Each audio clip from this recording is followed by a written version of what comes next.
known as 3UpMoon here on Twitch and on YouTube. If you're watching right now on twitch.tv/3up_moon, thanks so much for tuning in. Thanks for choosing to spend a little bit of your Tuesday night here. If you're watching on YouTube, also thanks for tuning in. Consider subscribing to the channel. Every single one of my streams is uploaded there in full. So if you can't catch me here from 1 p.m. Pacific onward daily, then you can always watch me on YouTube on your own time. Today we're going to be doing a multi-randomizer, and a multi-randomizer, world randomizer, which a lot of people, multi-world randomizers is stuff that people play with Zelda games and just other games to kind of turn a retro game into an online experience. We're just doing a multi-randomizer in that we're randomizing 3 different 2D Mario games. This is something I've done on the regular. We did it to celebrate 200 followers. We did it to celebrate 400 followers. We did it for March 10th, Mario Day, and a whole bunch of other interesting one-offs. So basically, I'm going to randomize Super Mario Bros. 1, 2, and 3, all separately, but using the same seed. And the seed we're using tonight is 1999. So if you want to play along, you can go to the big list of game randomizers. There's all sorts of really cool tools that you can use to randomize retro games, and just shuffle attributes of the game to create a brand new experience. For example, with Super Mario Bros. 1, we're randomizing how many levels are in each world. We're randomizing the order of the levels, how much health that each Bowser has at the end of each world. For example, if you have the Fire Flower, like how many Fire Flower hits it takes to defeat Bowser. It's going to randomize things like color palettes, music. In some cases, it's going to randomize item blocks and power-ups. And in Super Mario Bros. 2, it's even going to randomize the way that the characters feel to control, which is really interesting. But we'll be starting with SMB1 from 1985 on the NES, randomized. It'll just be one moment here. Stick around.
Wow.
It looks like we're playing as some sort of Aqua Mario or something.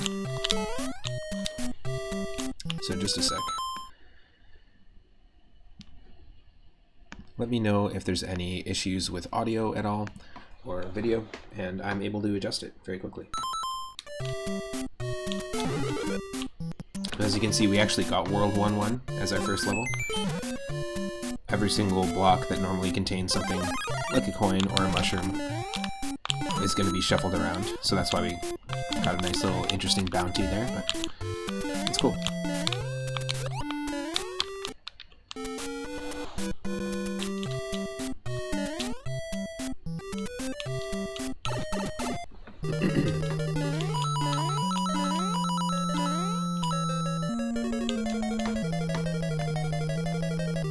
If it's a bit too loud for the game audio, I can adjust that as well.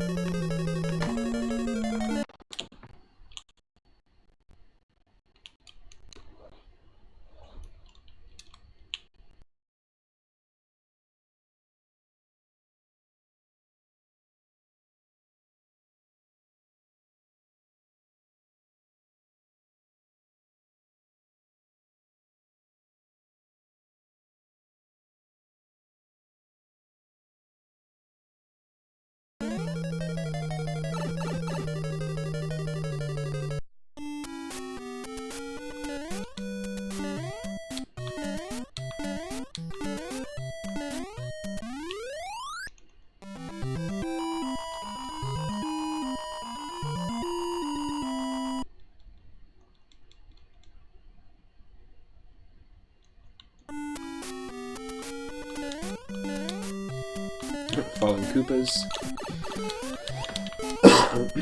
Excuse me.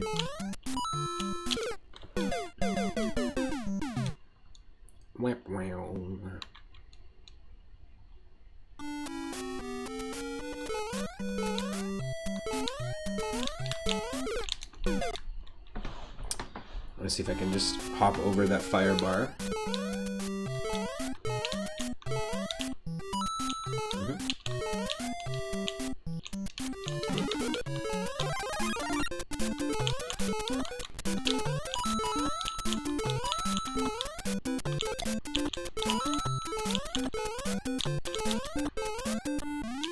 Start finish.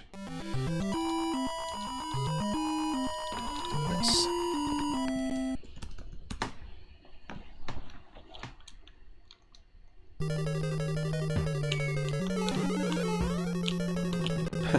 This is an interesting seed to introduce someone to the Super Mario Bros. 1 randomizer, because you're seeing not too much randomization, but just enough that it's like, wow. Speaking of.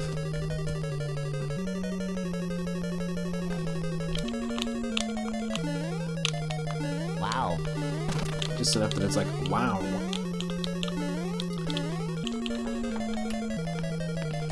Or just enough that it's like, wow.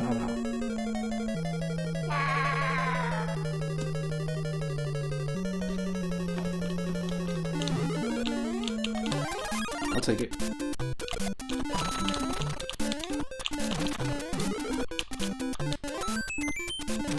Oh, we got ourselves 1-1 up so far. This is our second 1-up. There you go, folks. There's our first 3-up moment. We got 3 1-ups in one level. If you do have the 3-up emote, drop it in the chat. Happened pretty early.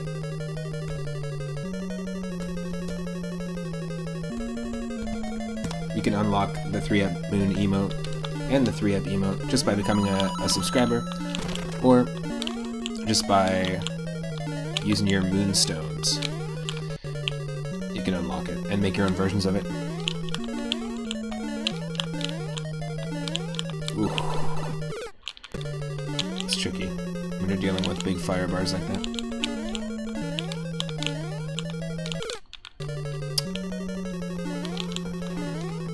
Nope, come on.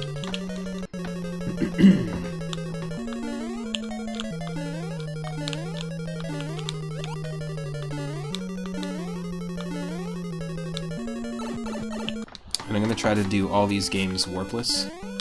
So we're not going to use any of the warps, even though we've randomized them. So it's more of a gamble anyways, but I'm going to intentionally try not to.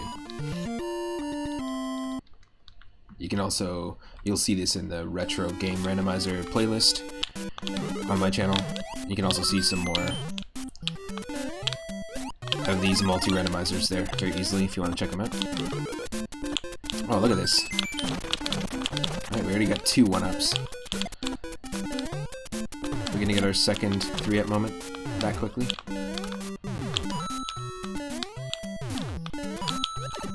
Ooh.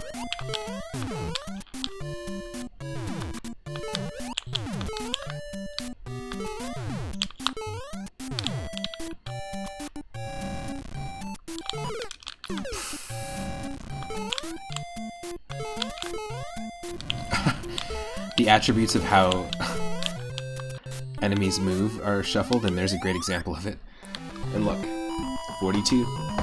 Ending that level with 42 coins. That number creeps up everywhere. Yugen Tier, welcome to the stream. Yep, it is fully randomized Mario. So as you can see, we're on world 1-5, so we're already past the 4-level limit. Any world can have any number of levels. Every question block or coin block, any power-up basically has been shuffled around, and enemies. It's a very fun way to dive into it. If you want to check it out yourself, there's something called the Big List of Game Randomizers. And there's a lot of games you can just shuffle the attributes of, including pretty hefty, lengthy RPGs. Our first, I do a lot of these randomizers on the regular, and our first playthrough ever on the channel was Earthbound. It's 42, a number that haunts you. It just shows up a lot, you know, being the broken answer to the universe, life, and everything from Hitchhiker's Guide to the Galaxy. Deep Thoughts answer, which didn't make sense. It shows up in every playthrough in really funny ways. I like every game that we play, to be honest.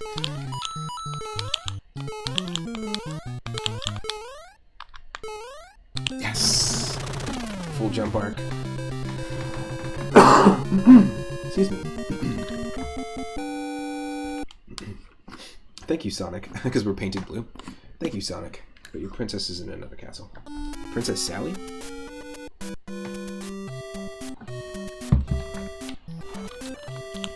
Ooh. Well, it's not so much a spoiler as just one of about one tiny reference to the book out of it, thousands and thousands of really great little excerpts. It's a really good book, really great series.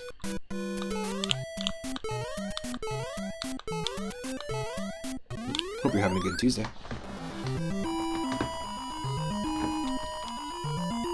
I find that with Mario Brothers 1 on the NES, as a kid, I always stopped myself. I always, you know, you'd see a Hammer Brother, you'd be like, oh no, and you have to move slow and take your time, and I just learned to trust the forward momentum of Mario, keep running, and you'll pretty much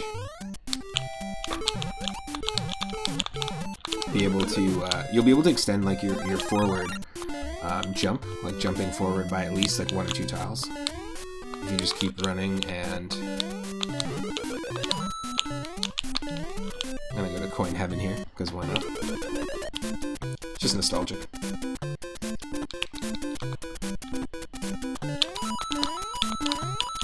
Then when we beat this, we're gonna play Mario 2 on NES randomized, which is really interesting. Yeah, these games are all about momentum, but there's a distinct difference I found between Mario Brothers 1. The way it handles momentum, it's more about forward momentum and forward movement, from left to right. And Super Mario Brothers 3 and Super Mario Brothers World especially totally changes the formula, and it becomes a little bit more about the movement, the jump height and gravity. I feel like that game is more, the levels are designed more towards leaning into the fact that Mario has gravity. When you hold A and you jump on an enemy and you're still holding A, you can get an extra bounce from that enemy. And the longer you hold A, like, you can kind of extend that arc. And there's a lot of like nuance to that you just can't do in this, in Super Mario Bros. 1. But I in my mind, I distinctly differentiate them that way, based on like how the levels are designed and how it's trying to get you as the player to like lean into the game, you know? that first Koopa situation, the way we handled that was actually quite nice, but of course we had to flub it up. This is interesting. Oh. I am using save states because we're just having some fun. It's just more like a casual fun thing, and of course I make these save states. I know. I keep making mistakes with them.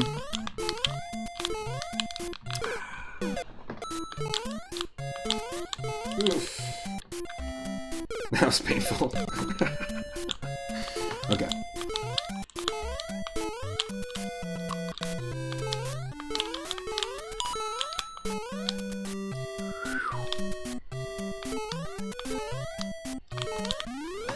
Yikes. Really yikes.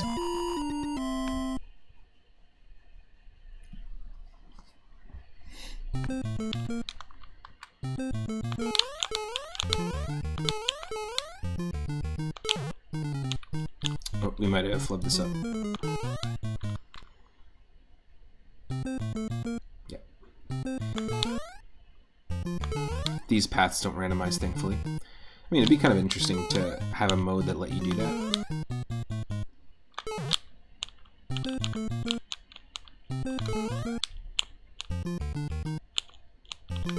Oh, I see. It's supposed to be like this. I think we did it. No. It's this. Then it's this. Right? Yes. Yes. I still remember it. Bowser. Is Peach attacking us? Alright. I'll accept it. We're Bowsless. We are Bowsless. No, it was Toad throwing fireballs at us. Understandable. That's funny. Ah. So because we're in a castle level again, that means that World 4, which is 4-1 here, is only going to be one level long.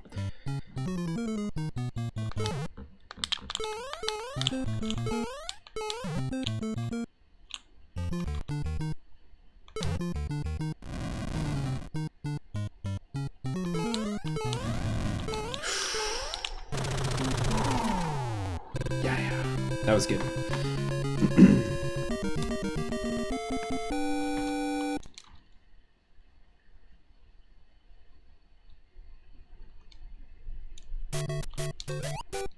Bam! That worked perfectly!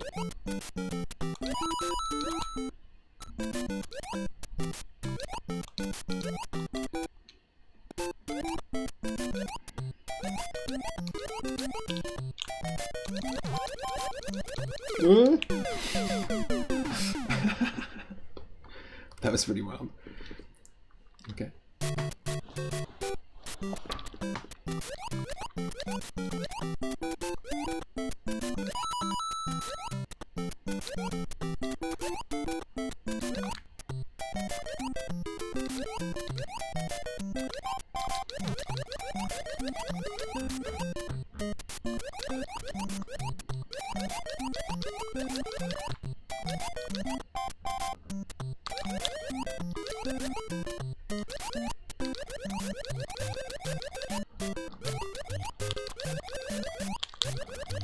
Yes.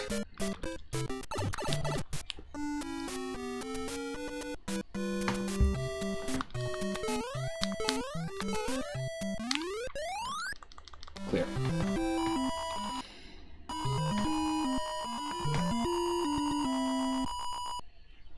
Looks like everything seems to be working properly. Honestly, it was just YouTube that was bogging everything down. It's kind of annoying.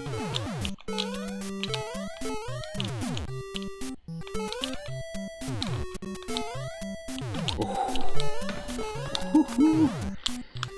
Nice.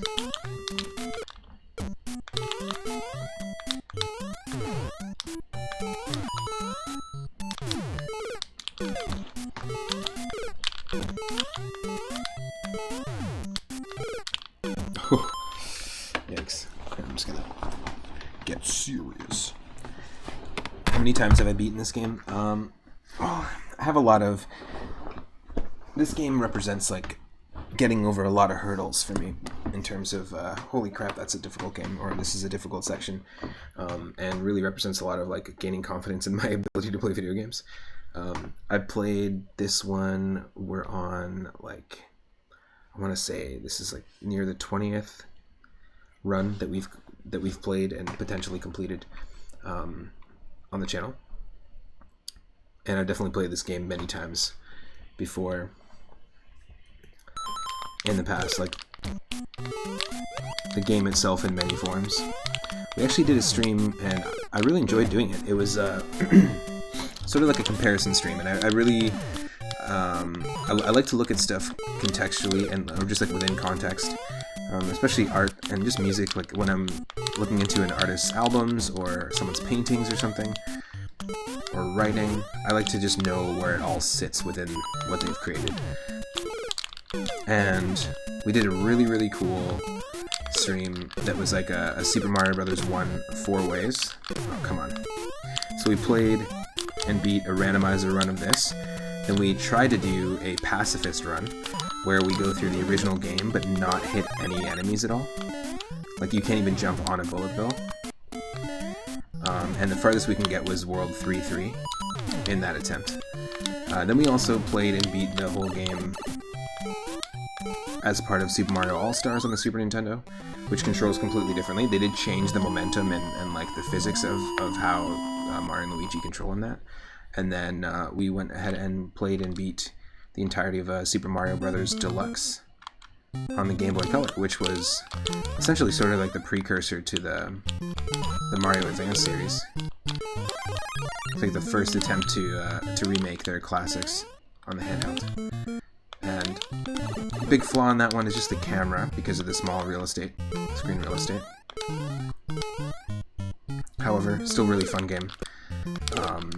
And yeah, it was just really cool to see all four of those. It also has some slightly different physics as well. It was just really cool to see all four of those together. And I didn't have the ability to stream from the Switch at the time. But if you play Super Mario Maker 2 at all the Super Mario Bros. 1 themed levels also have like a totally different control scheme in terms of the physics and how Mario and Luigi feel. It's interesting. It's interesting how many times Nintendo themselves have reinterpreted the control scheme of one of their classics.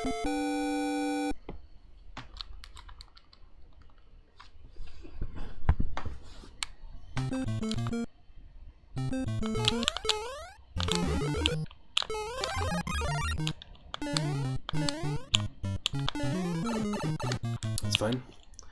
Okay, let's focus.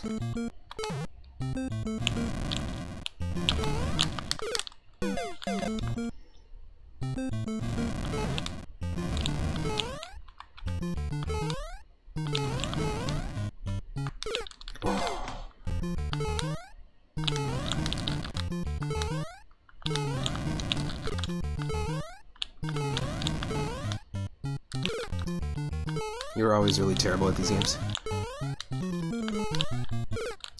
I was as well at one point. But definitely I've spent a lot of time with these three games, and Mario 3 specifically is my all-time favorite game, if I had to pick one. Oh. There's gotta be a way to do this smoothly. Ah.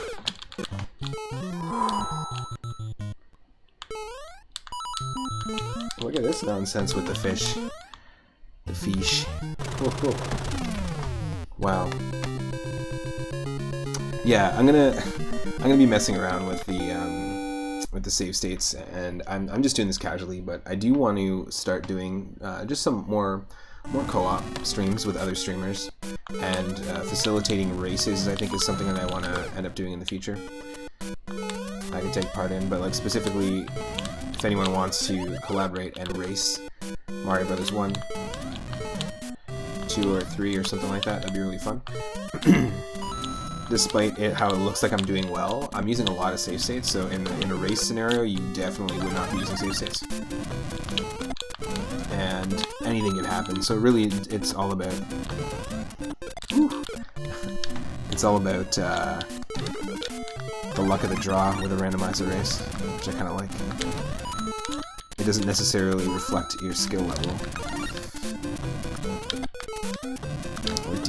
Or your skill level isn't the only thing, sorry. I guess the best way to put it is your skill level isn't the only thing that determines if you win. Or if you have the upper hand. Oh! This is nuts. Okay. Thankfully there's a star there. We just got extremely lucky. We're just gonna keep at it.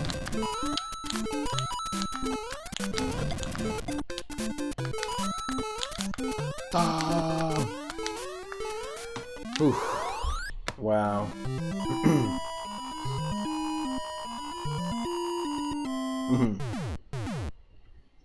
Totally.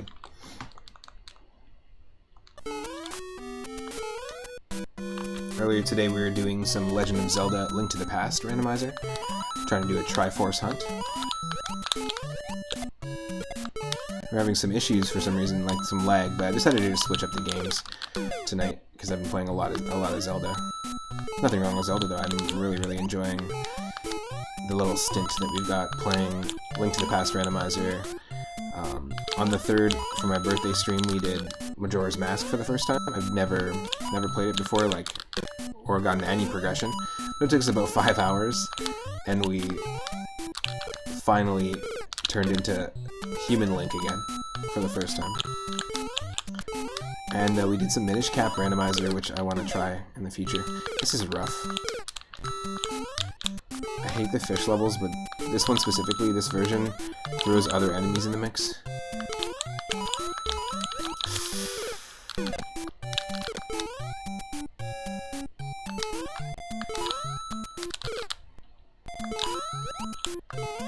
It really is rough.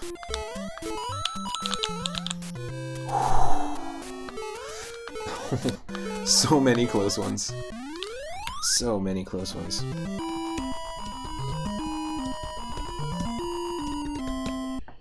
Yikes.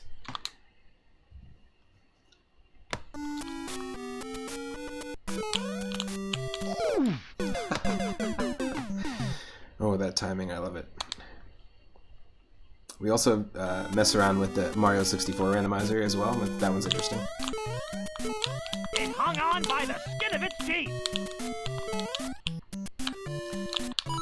Oh yeah, it's a really interesting, of course. It's a really interesting Wow. Zelda game. I really was intrigued by it. It hooks me in for sure. Of course.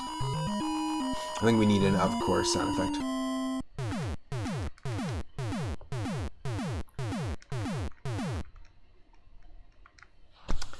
Yikes. Okay, let's save it. Save it.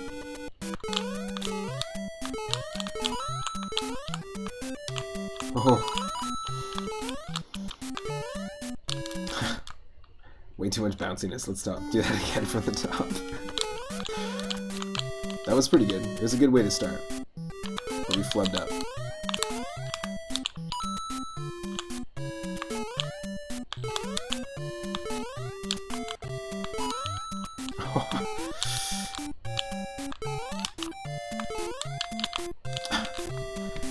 Damn you.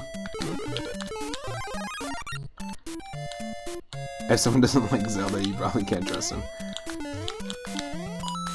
Such great games. The cool thing about the Zelda series is I feel like there's so many different types of Zelda games that there's so many like right ones for you to start with. Like depending on who you are, what type of person you are, there's always a different Zelda game for you. You know, I feel like even if you don't like all of them, there's one that you'll like.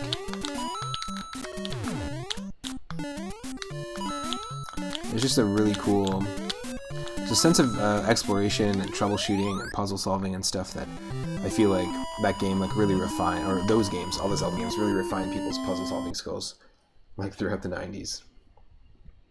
Good brain training. Brain training before brain training was deemed to be like a beneficial thing.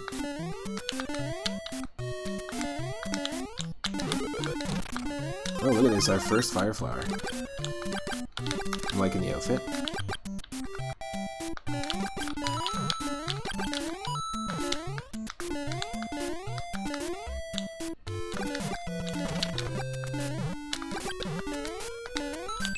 Oh, there's our first one up at the level. Yeah, totally.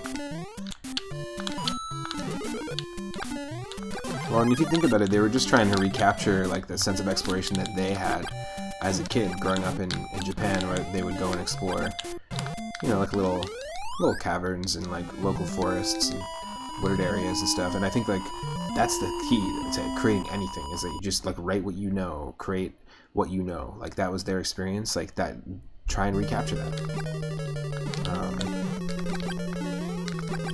I think it was a magical thing for them growing up, so it's like been pretty well captured in terms of, and I'm sure it's not exactly what it was like.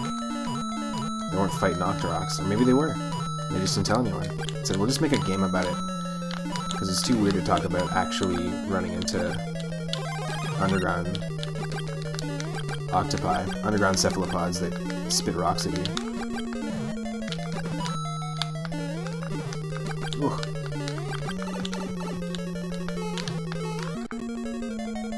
Ah. Emulator. Oh.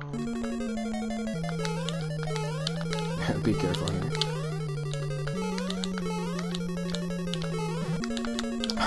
I love when that happens. You get like some sporadic enemy randomization moment. You can even have moments where like the flying paratrooper will like fly up really quickly and then slowly make their way down and then fly back up, which is kind of interesting.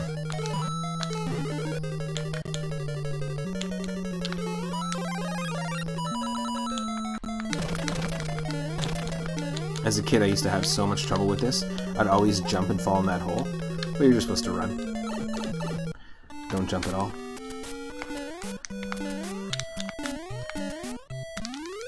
That was the original Van Halen track. Don't jump at all. Don't.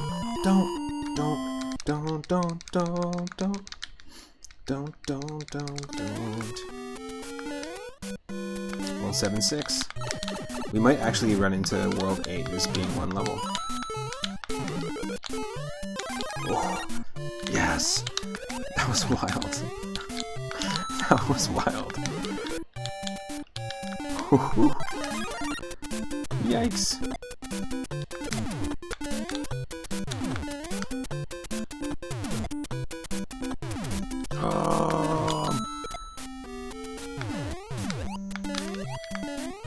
Very lucky.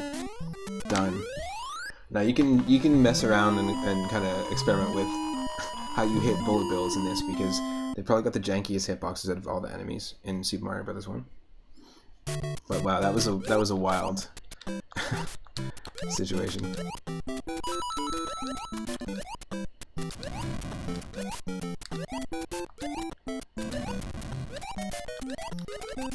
Oh.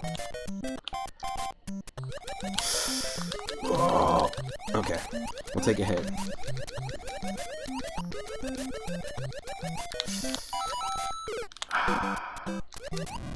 Now we can't actually jump on enemies underwater, even if you normally could above water.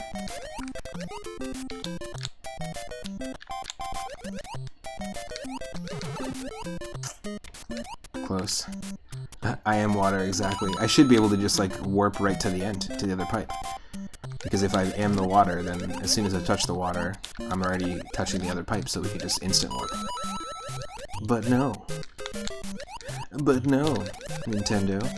Oh, take a second and appreciate how many coins we have. Look at that, it's back again. I'm telling you, it happens so often in our playthroughs. It's really weird. But kind of nice.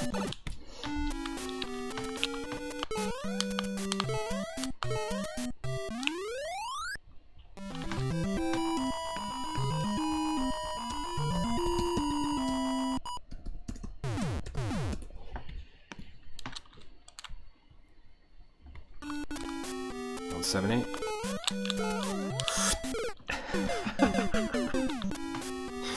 Wow. Oh! Somebody's watching over us.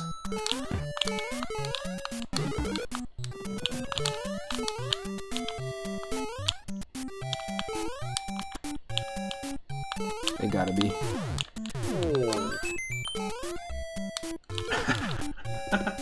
Maybe not.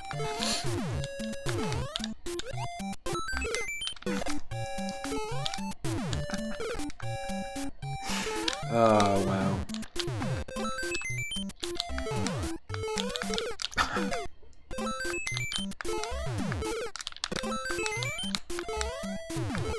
Oh, wow.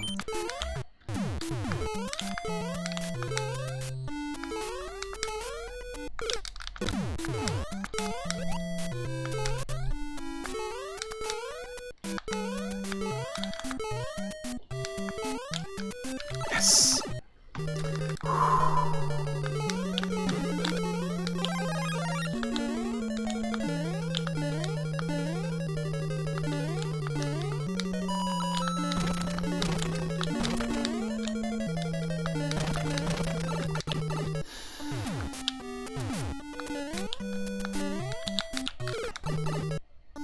No.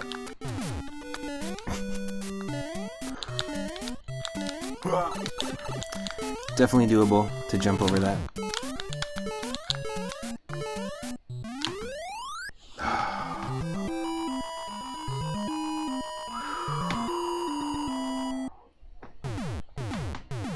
Stressful.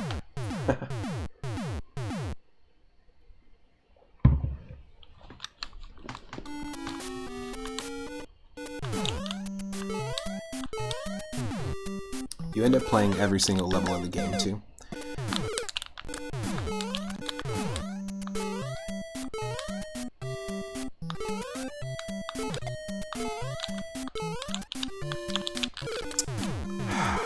Come on.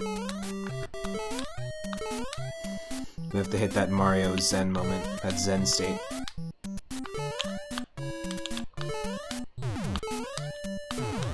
We overthink about every single button press and action that we do as a player. Hey there. Backwards Koopa. Little moonwalk. And also, simultaneously, while overthinking about every single button press, we also don't think at all. It's a perfect balance. There we go.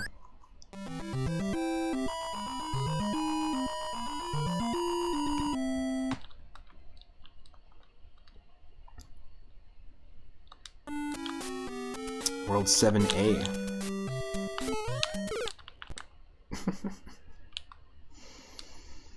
Oh, there's a lot of goofy save state stuff going on.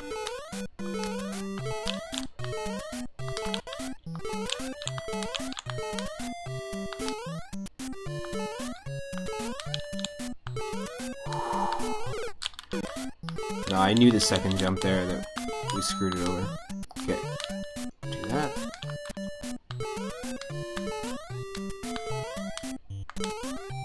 There's a certain tile you have to jump on to perfectly make it over those trees.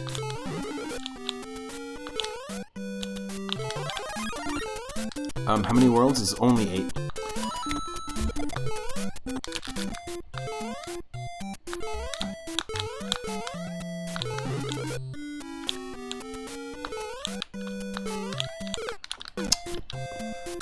Close, eh? So we're pretty close to beating this one.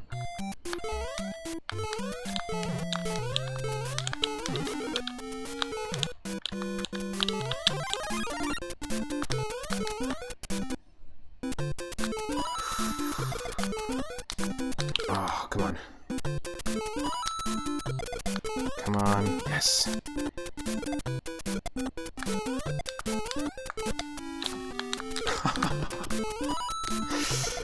No!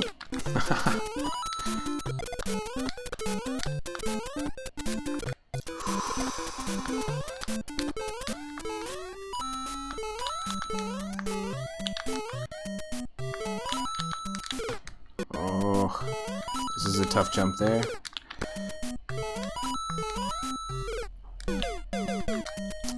Apparently that hitbox is bigger than the spray. Alright.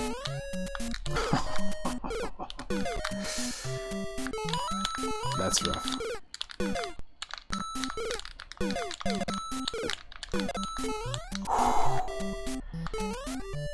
Somehow saved herself.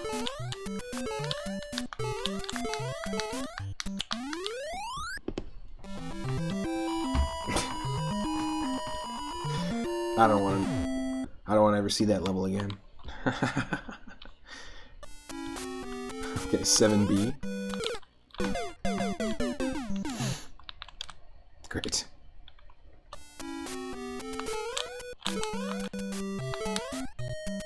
I like that all the Koopas are falling from the sky.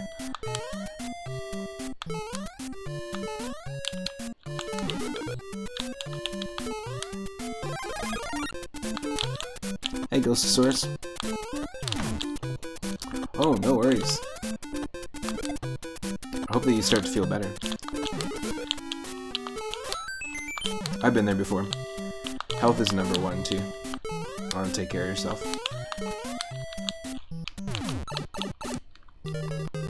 Hope you're doing well now, or at least on the up and up.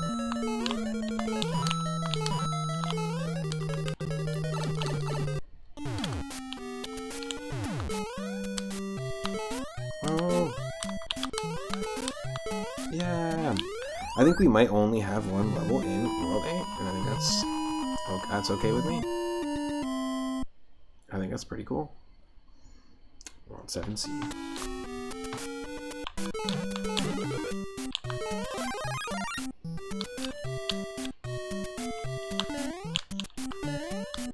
It's an interesting spot to be in. You've been the same as well. That's good. It's kind of scary nowadays. You think it's just anxiety and lack of vitamin D?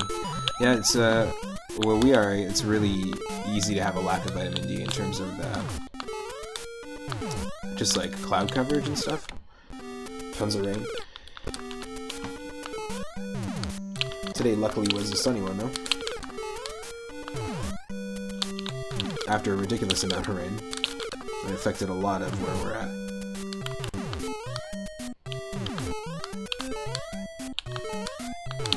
Oh.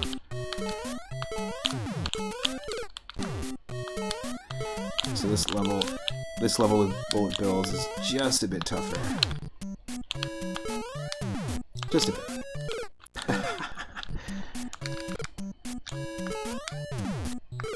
Oh, you have to. Yes.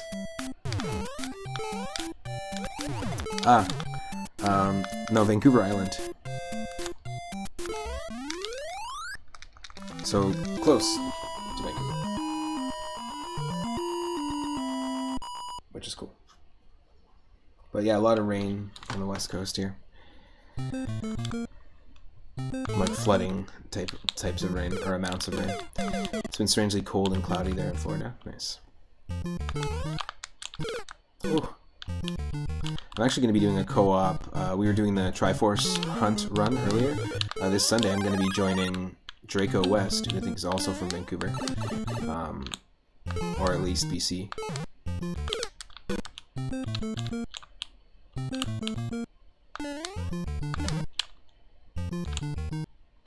It really messed with a ton of like super main supply routes.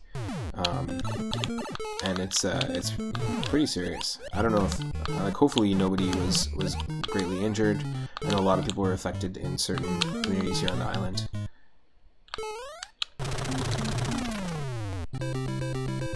Yeah. And hopefully, I think the real key is like being able to rebuild it once everything's like dried. And hopefully there isn't more rain, you know? Because that really puts a damper on rebuilding stuff.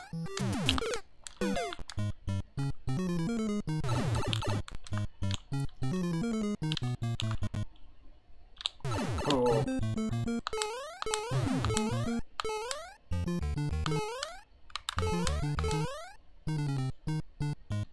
Oh, okay. Let's just be a little more strategic about this. Come on. Yes.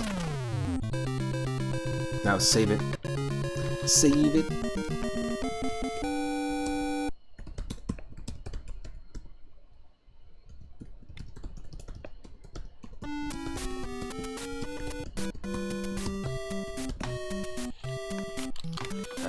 World 8-1.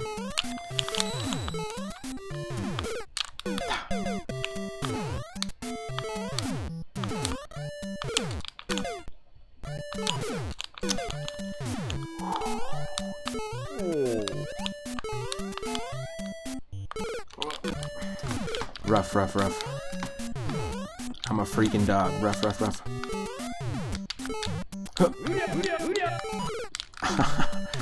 That's not what I'm trying to do. So you can't get any bounce at all. Yeah, exactly. You can't get any bounce at all from these bullet bills.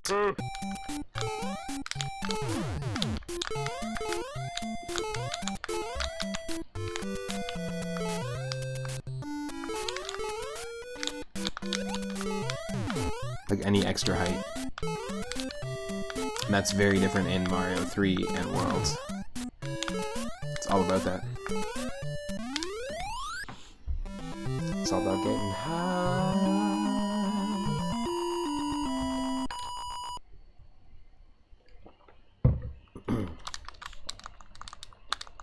Okay. 8-2.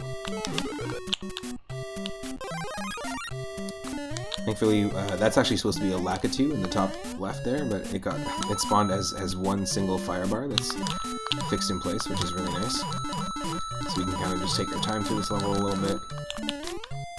We've already got had 2 3-up moments, which are just 3 1-ups in one level.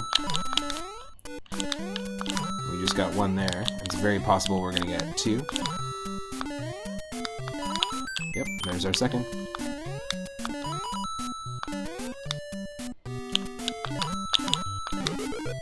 And there's our third, folks. If you have the 3-up emote, feel free to drop it in the chat. By subscribing, you get the emote, but you can also use your moonstones to unlock it. That's actually our third 3-up moment of the stream.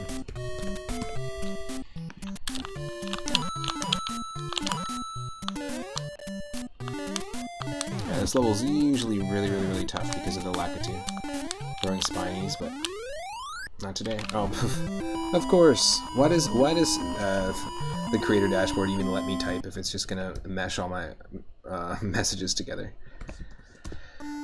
Thank you. Just a sec.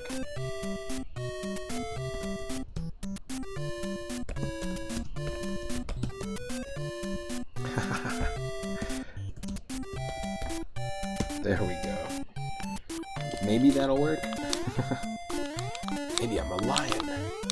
Does everyone remember that like really weird musical track from Final Fantasy VIII? And there's like a vocal sample where it's just like, maybe I'm a lion.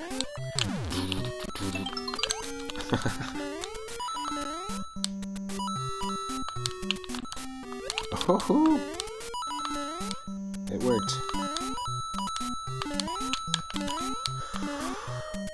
No. It shouldn't be this hard.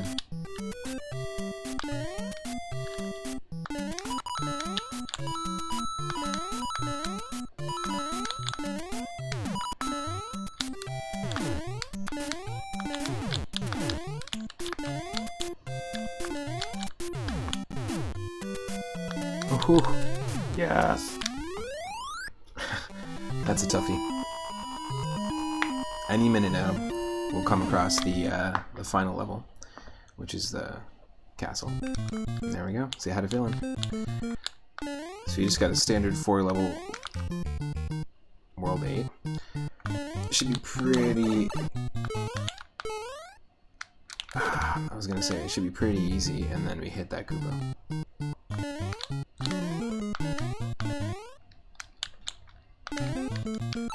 Take this pipe first. This doesn't randomize.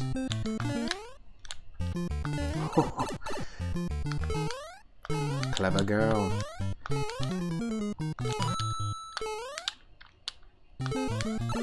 Mm-hmm.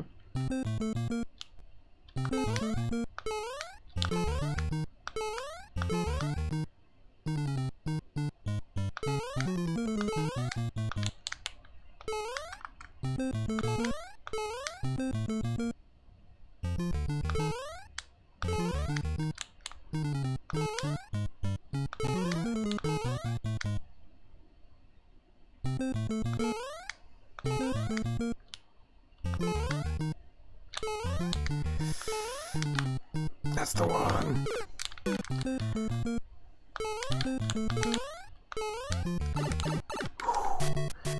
There we go. We get to rejuvenate ourselves in a nice swim through the spa. Squid ink treatment. We got heated water, the fire bars. Just relax before you decide to risk your entire life. Fighting a giant dinosaur. Voiced by Jack Blackson. The announcement video for the voice cast of the Mario movie was just pretty hilarious. I'm looking forward to a monster performance. Alright, I'm gonna be safe here and just wait for the fish.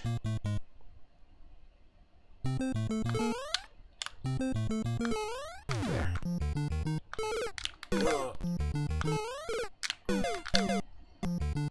So even the initial frame that Bowser shoots fireballs at you and throws hammers for each Bowser fight is different.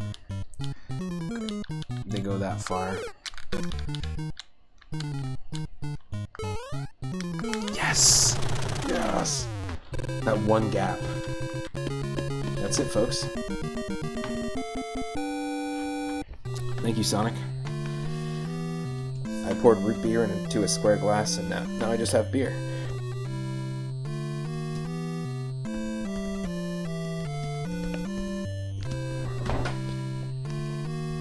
That's cool.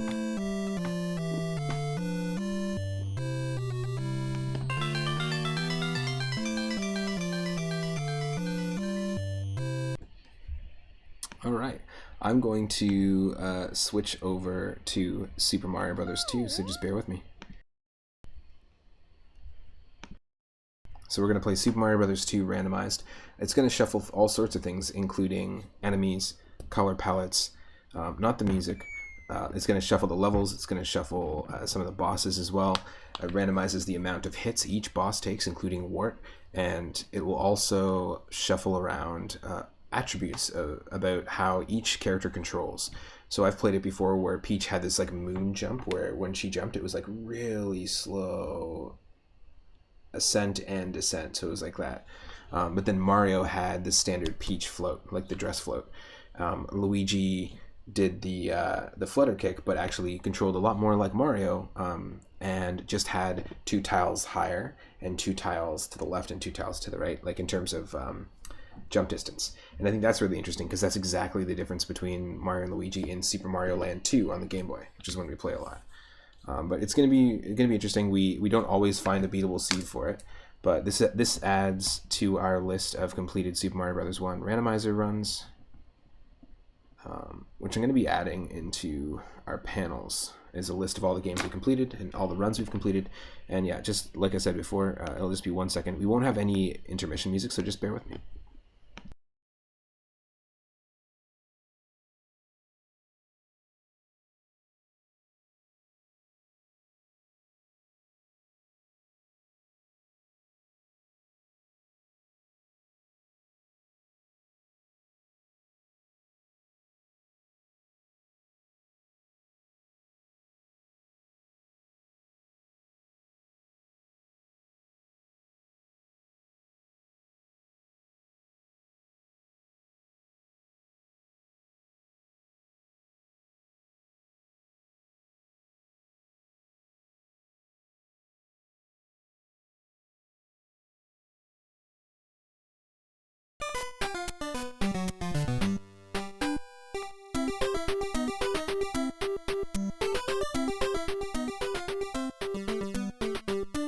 maybe we will have intermission music. One sec.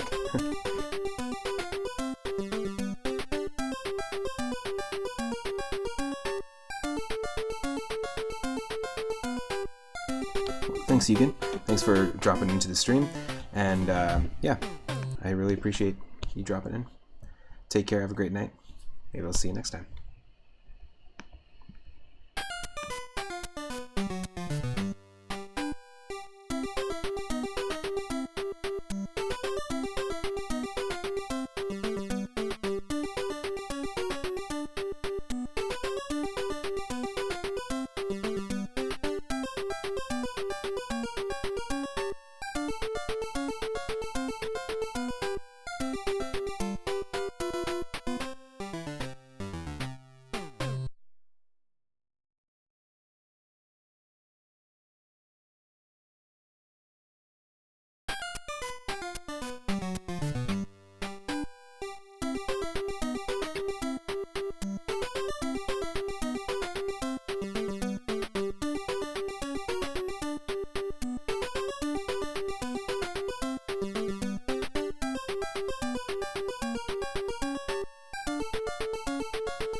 And here we go.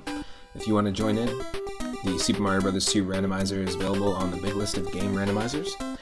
And if you're just joining, we're playing using the randomized seed 1999. We played Super Mario Bros. 1 just before this. And yes, we've got the story to Metroid on the screen right now. Hope everyone's having an awesome Tuesday.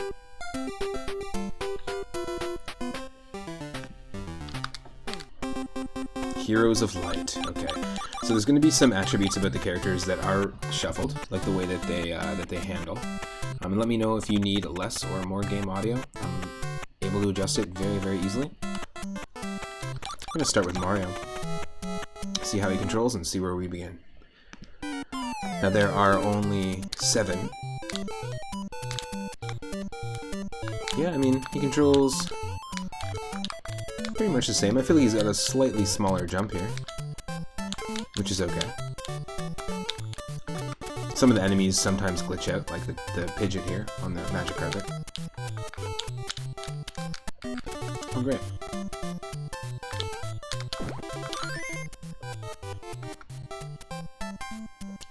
Yeah, this is cool. You start off in a different level. It does feel very similar to how Mario controls, but remember that it's very subtle on the changes that this game presents in terms of the randomizer and how the characters control. But it's fairly similar to what we expect Mario to control like.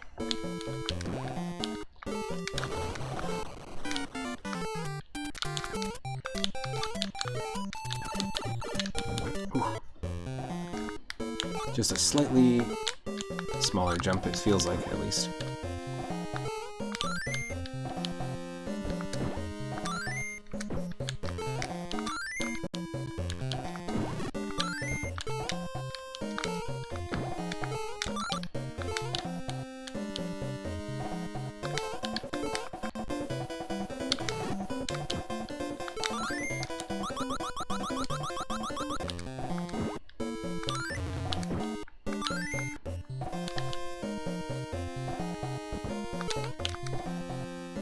Now, I grew up with this game on Super Mario All-Stars and spent a ton more time playing it on the Advance as Super Mario Advance 1.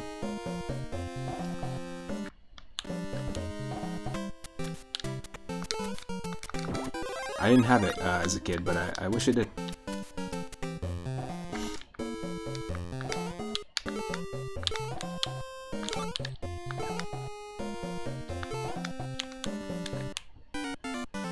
At least not in my initial collection as a kid.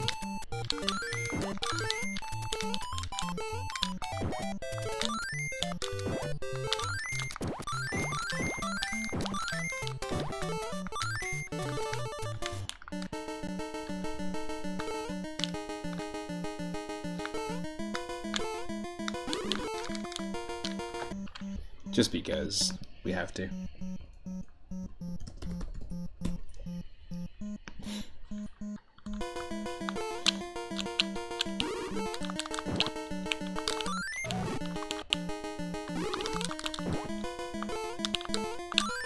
This is as far as you go.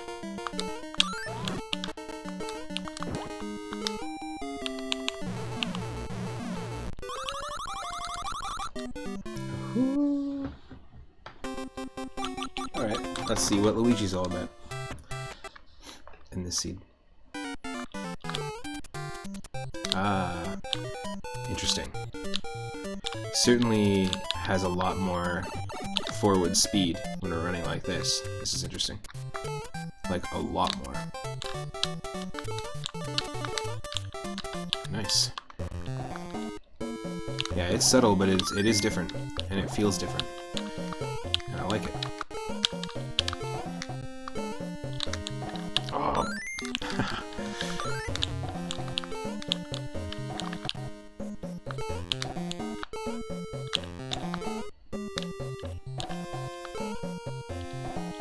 Yep. A lot of forward distance, which is great.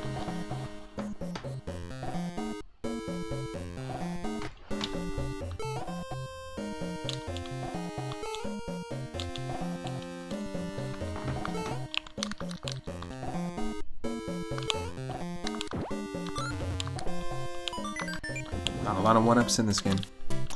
Not a lot of one-ups.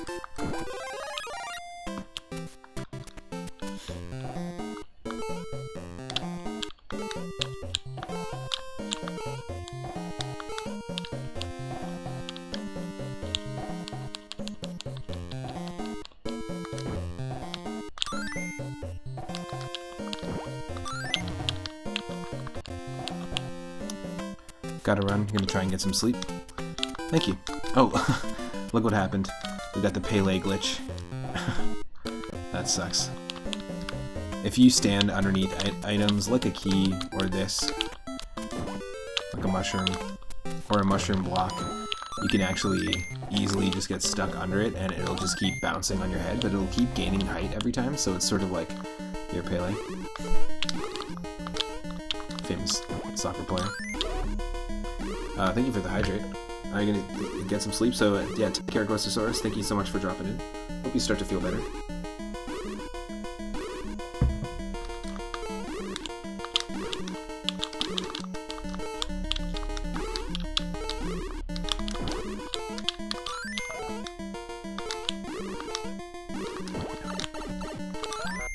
Yes. Was it worth taking the hits? Absolutely. I'm gonna do an extra hydrate there.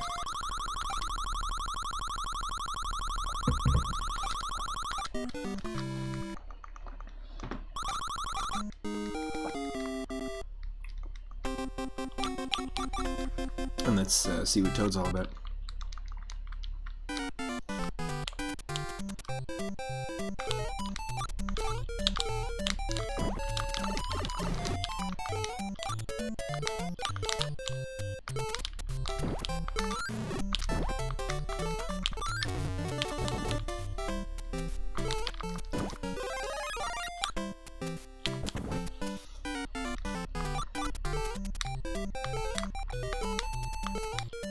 He doesn't feel that different. So we're just gonna roll with it.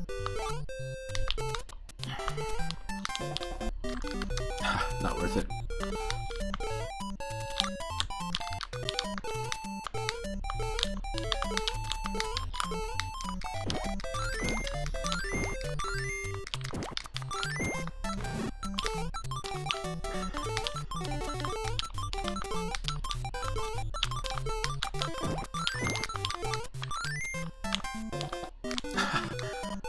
Great. Come on.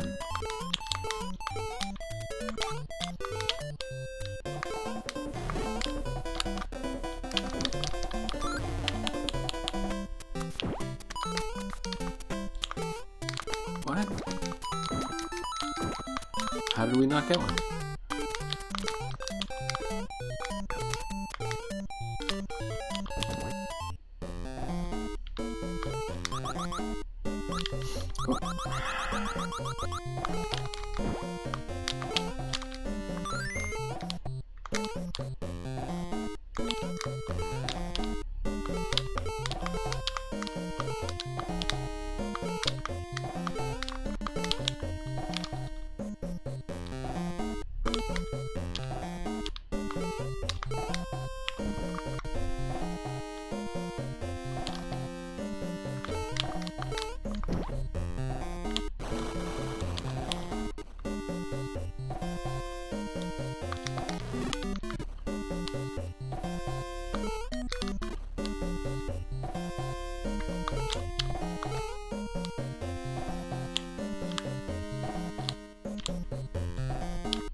Yes! The key. The key was the key all along. From now on, I will call you Keegan Michael. Whoa, Sir Keegan Michael of the Keys? Why, yes. Of the Keys.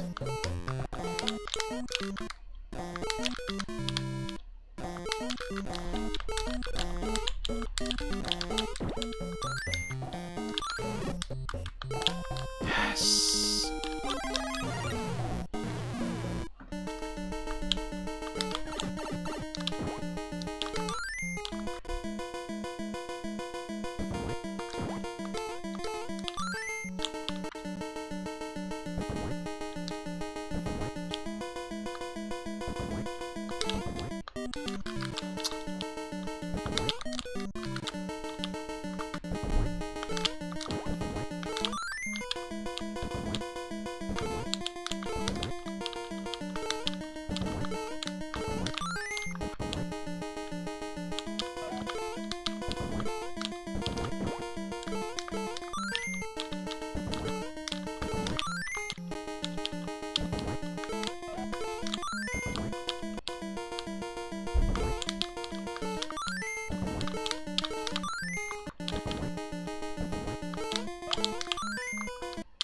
Got him. Got him. That weird Cronenberg Mouser wart mutant.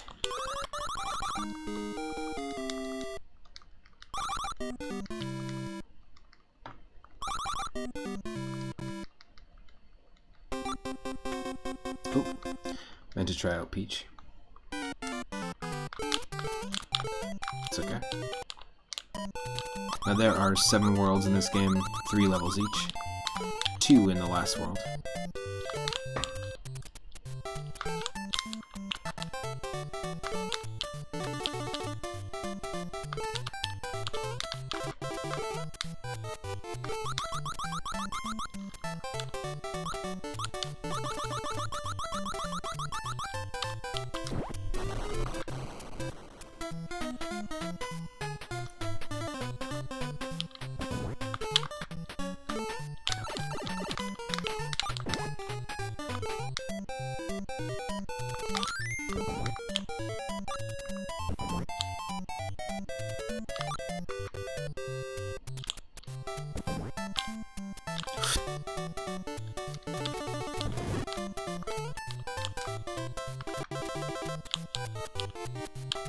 Oh.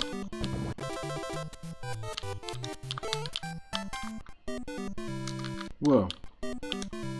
No. What a terrible time to save. What a terrible night to forget to save. No, I didn't forget to save. I just saved. And that was dumb.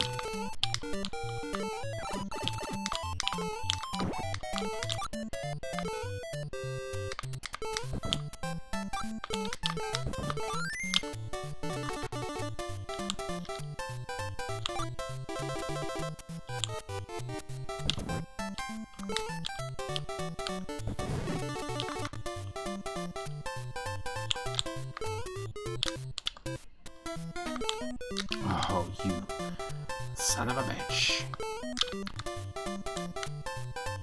Oh.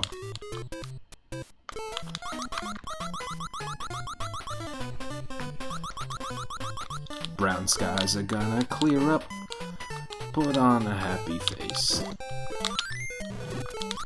Brown. Ew. Brown skies?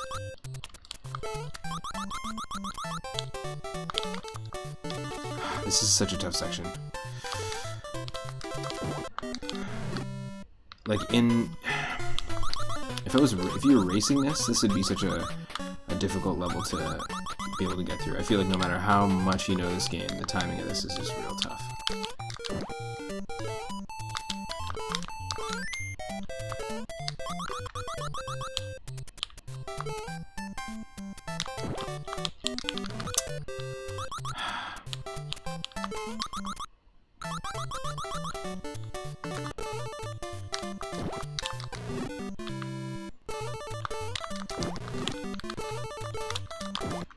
Nope.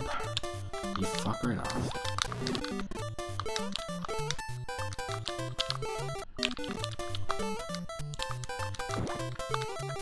Come on.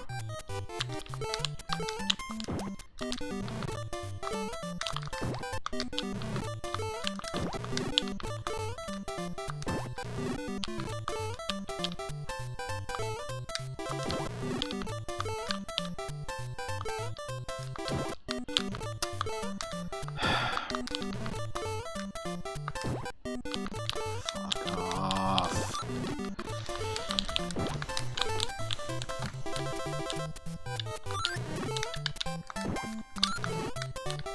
There we go. Woo.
Fuck you.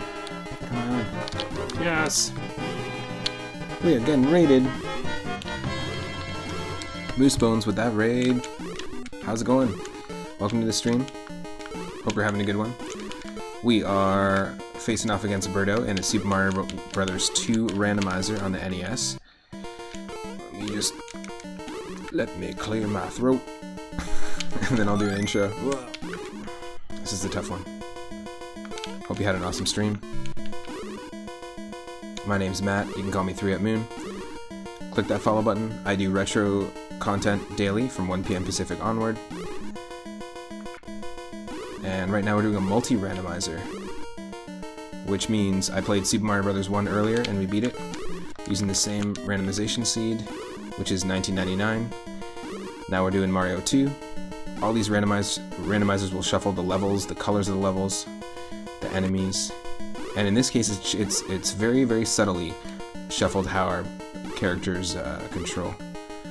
But anyone just watching before the raid, feel free to go check out Moose Bones' channel. It's a really awesome channel. Were you doing some Monster Rancher too?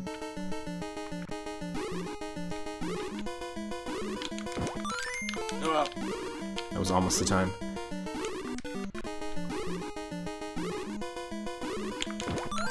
There we go.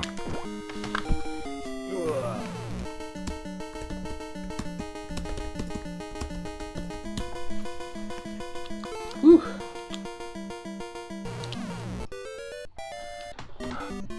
I'll remember this! Yeah, you will. Let me do a shout out to Moose Bones.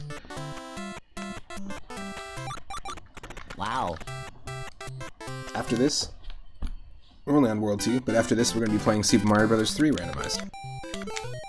And you can actually check out all my streams up on YouTube. This is like the probably seventh or eighth multi-randomizer that we've done. And we've also done these with Super Mario World and Super Mario Land 2 added. So we play 5 2D Mario games, all randomized. Often those are like 10-hour streams, which are pretty wild.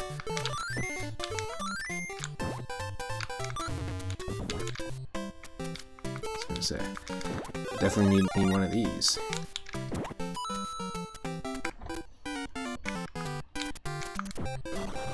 Yeah, some of the enemies and graphics glitch. Like that's supposed to be a rocket. Were you finishing off Battle League? Are you still doing Monster Rancher 2 Battle League at the moment? Ho-ho. I've been kind of hooked on playing Link to the Past randomizer recently too. We've been doing Triforce Hunt runs. So the fact that you caught me doing the multi-randomizer is kind of random. Like the last 10 streams or so that I've done have all been Link to the Past related. And this Sunday I'll be streaming it as well, but I'll be joining Draco West, who's another retro Canadian streamer that will be doing a Triforce Hunt race. So that should be pretty fun. We'll have like 4 or 5 streamers getting on a race. You're getting close to the end of the Battle League. Only 5 weeks left. Nice. I don't want to use the warps. We're not using warps in any of the playthroughs, so even though we've randomized them, we could use the warp and it would take us back to World 1. Damn.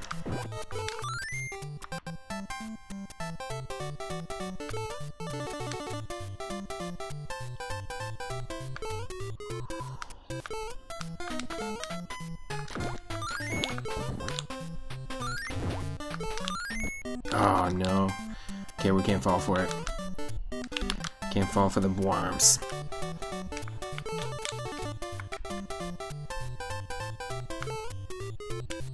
Definitely recommend checking out a randomizer if you've never done it before.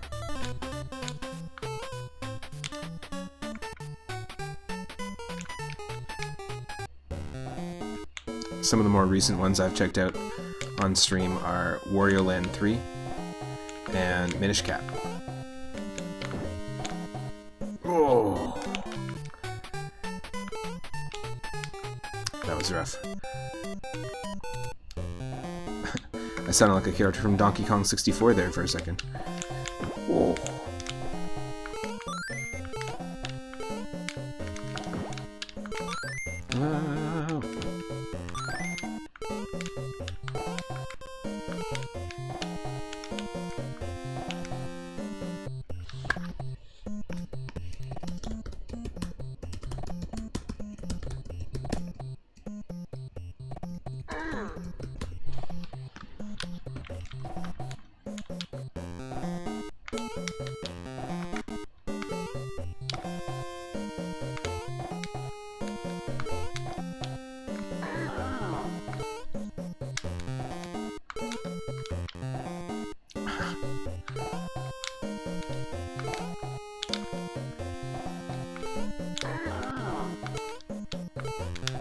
Wow.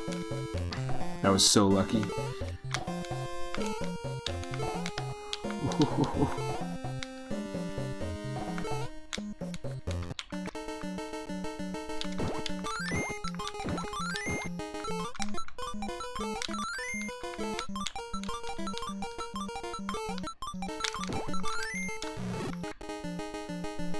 I love how we didn't even have to super jump for that. That just worked out in our favor.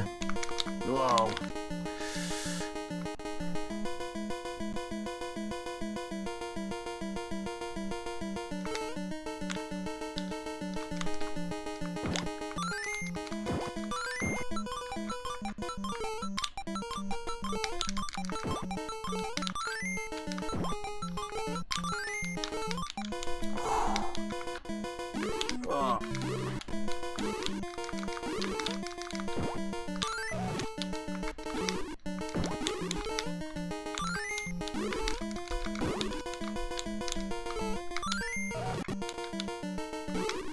Oh.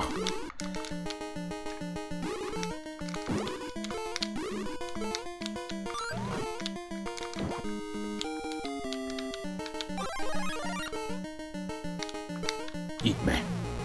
Thank you. Oh. This has always been a tough boss fight. Especially as the Weege.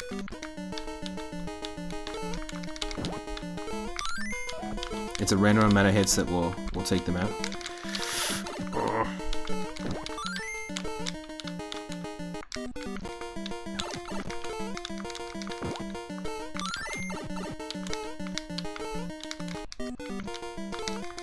That's not fair.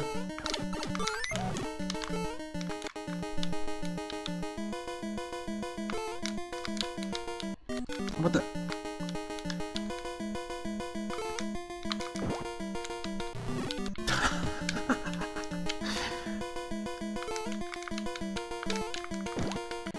Whoa, okay.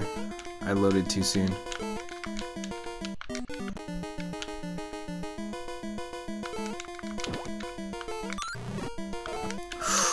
Yes, we got 2 hits there.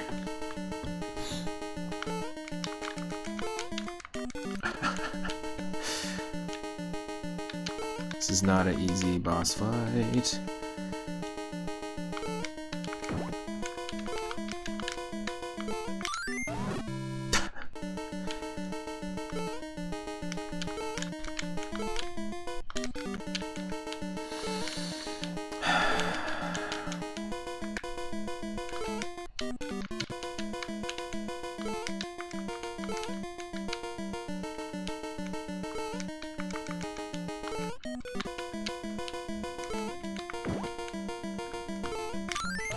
Yes. That was annoying. Super annoying.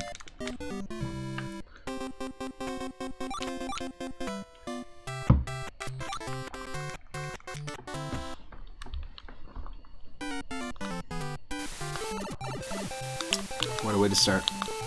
With the Pepe eyes and everything. Feels good, man.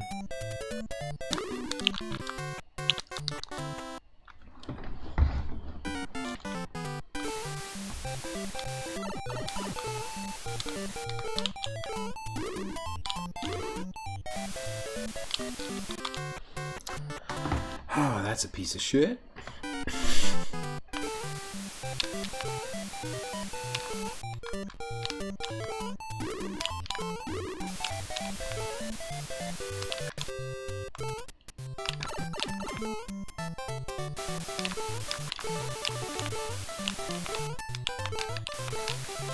Nope.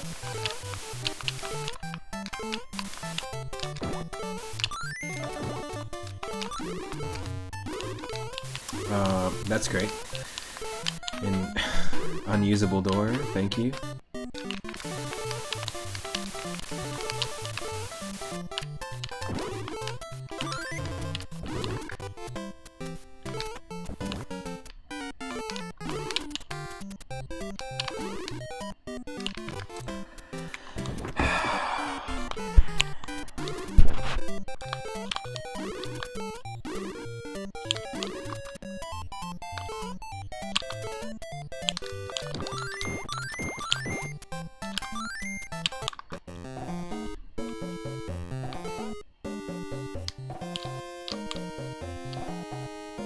Oh no, it's a soft lock, folks. We can't get past this level. This is as far as we can go. Literally, this is as far as we go. Because this tile This is as far as you go. is transparent. We can't get back up. We also can't land on the ground to get the key here, which falls, and we get stuck. This can happen in the randomizer. It's very common that you know, some randomizers soft lock for all sorts of different kinds of reasons. So this is actually as far as we go. Literally, we can't progress past this level unless we used a warp. But there's no guarantee that the warp is going to move us past it. And in this game, it doesn't let you just go back and re-tackle a level if you need to like attempt a warp or something like that. So that's what we got here. We're going to let this music play just for a second while I just take a quick break. I can't put background music on right now for whatever reason. I can just really do game audio. But I want to say thanks again to Moosebones for that raid. And if you're hanging out with the Moosebones raid, I know it was an awesome time. I usually have a blast when I'm hanging out over there. Thank you for sticking around. Really appreciate it. We're going to be playing some Super Mario Bros. 3 next. So we found a beatable seed of Super Mario Bros. 1. The seed we're using is 1999 if you want to try that yourself. We've tried all sorts of different seeds for this Multi-Randomizer series, and Mario 3 up next, using the same seed, with randomized levels, color palettes, enemies in a really chaotic way, randomized coupoling, health, and more. Stick around.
Alright, this is Sumbo Mumbo Bumbo 3 on the Nintumbo Entertumbo Sumbo.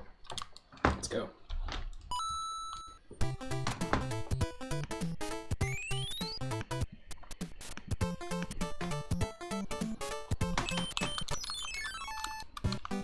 So right away,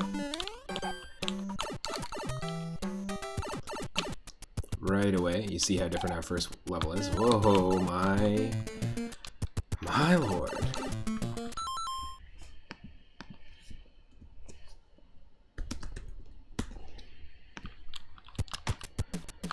There's a start to a seed.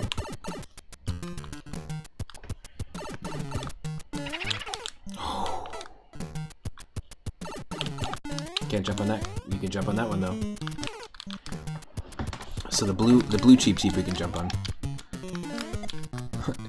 Dario Jardento instead of Argento.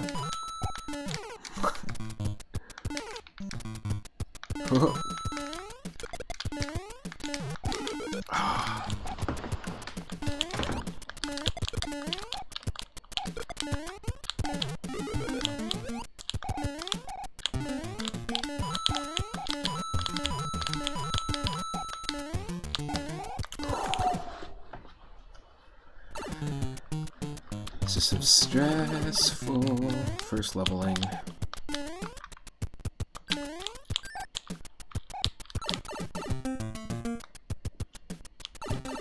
Yes, Dario Magenta. There you go.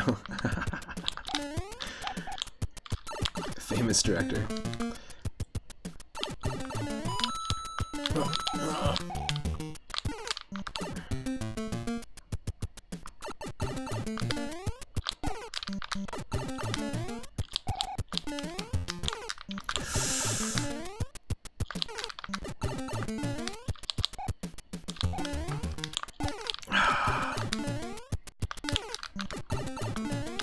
Just trying to find the rhythm here. Yes. 50th try in. Oh my god. I thought that was going to land on us. So there's 3 types of cheap cheeps that can spawn. And the first type is that type, which will automatically spawn at the bottom of the screen, whether you're in an upper section of a level like this or a bottom section. It's automatically going to spawn at the bottom of the screen, and it's going to constantly move fast. And every time you jump, it jumps. So if you time it properly, you can like jump at the same time and then hit it on the head. In Mario Maker 2, they have these like rat enemies that when you jump, they jump, and so it kind of works the same way.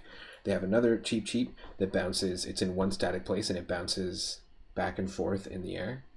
But when it's static, it can't be hit because that's actually from one specific level of the original game where there's like 2 little single tile pools of water and the fish can jump between them. But if it's so, you can clip through their like very short still phase when they're not jumping. Then you have another type of cheap cheap that can just fall from the top of the screen to the bottom, and you just have to avoid those. They're kind of like thwomps. And then a different one that is a cheap cheap that kind of goes like this. And those ones are the swimming ones that you cannot jump on no matter where they spawn. So it's very difficult to navigate all the fish. And you know, playing a randomizer of a retro game, to me, it teaches me so much about just how it ticks. And I find a lot of, like, my interest in learning how to play randomizers and just get better at this stuff is kind of rooted in that, you know? Hit is our first one up of the level. I know we could have got so many more, but let's make this a 3-up moment if we can. There we go. Maybe not.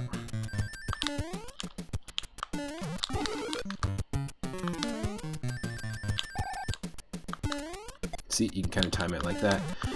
That type of cheap cheap will always keep respawning like a Lakitu. So there was one up, see? Came back. Our second one. And our third one. There we go. So if you have the 3-up emote, you can drop it in the chat if you're one of our subscribers. If you follow the channel, you actually get access to a whole bunch of new emotes as well. We've got follower emotes. They were just rolled out to our channel, which is awesome. But yeah, if you have the 3-up emote, drop it in the chat. You can unlock it with moonstones. And these are our new follower emotes. We've got Celeste Strawberry. We've got the Game Boy from Binding of Isaac. And we have the Upside Down Muncher from this game. Feel free to mess around with it. And also, if you follow, you will you'll know when I stream next. I post on Twitter too pretty regularly regarding what's happening next. Yeah, that was destined to kill us. Come on. I really like the Muncher, the Upside Down Muncher. We played a game as part of our Retro Roulette series where you can spin a wheel and whatever game I end up getting, I have to play. And we played a game in that series that was pretty hilarious. It was called Bioforce 8 on the NES. And basically, you played like a mutant human-ape hybrid, and some of the enemies that you fought were like a kangaroo human hybrid and a crocodile human hybrid. And the crocodile was like going at you like this, like a crocodile would, its head moving forward. And then what ended up happening was the every once in a while the crocodile was doing this. It would just all of a sudden get up like this on its like upper jaw and bottom jaw, and that became its feet. And when it did that, a human head popped out of its back, like right where its tail started, and human arms, and the human arms were punching you. So it could attack you like this, or it could get up on its feet and then punch you with human arms. Very, very strange, very surreal. So I was like, we gotta put that upside down muncher just as a reference to that. It's such a weird game. Bioforce Ape. It's very, very trippy.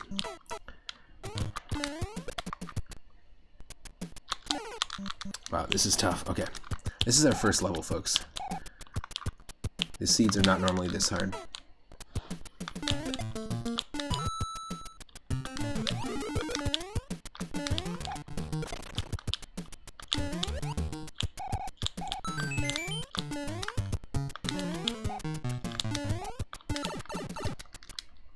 You don't want to go through the other pipes. The pipes I'm not going through, just stay away from them because you'll get stuck.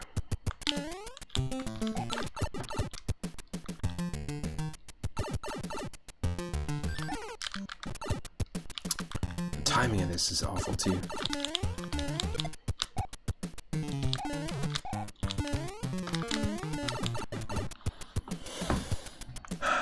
Okay.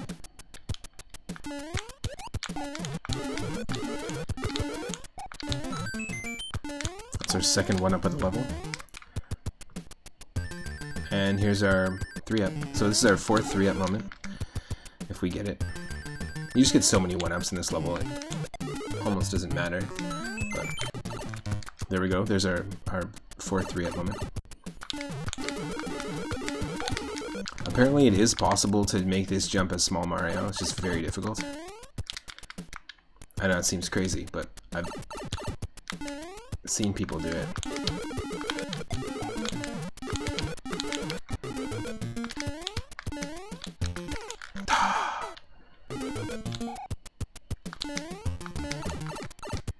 Super annoying Cheep Cheep.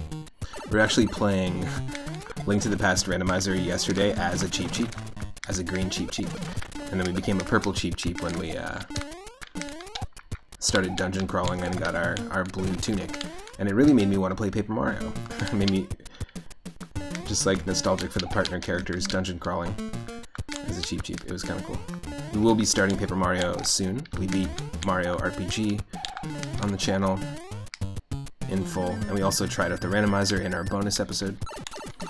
But we'll be starting Paper Mario, the second game in the Mario RPG series in my mind. It'll be in November, so I'm excited for that. And we also tried a really cool ROM hack. If anyone watching hasn't heard of it, it's called Paper Mario Black Pit, and it's like a roguelike Binding of Isaac spin on the Pit of 100 Trials. It's a hack of N64's Paper Mario, and it's fantastic.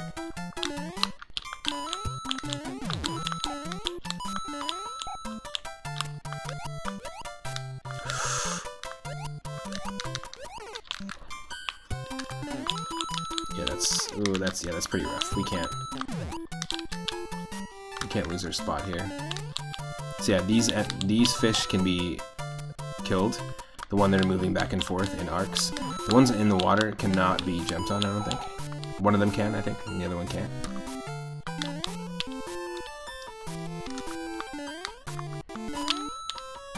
Love the orange enemies here.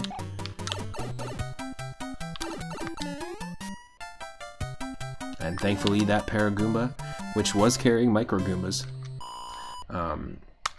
got stuck in the water. You never know what's gonna happen.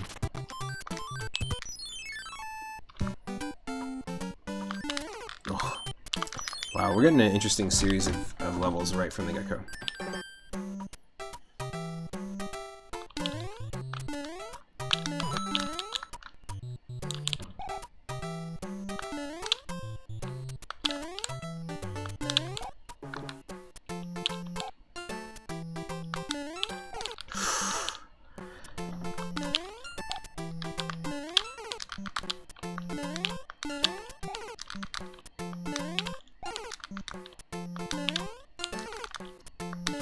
Just that light jump.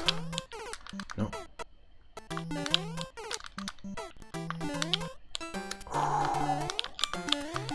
That is some friggin' clench moments right now. Oh my god.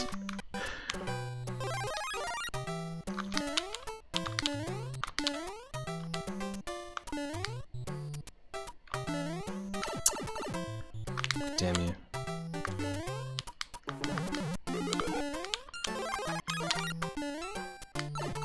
Go, go, go, go, go. Stop.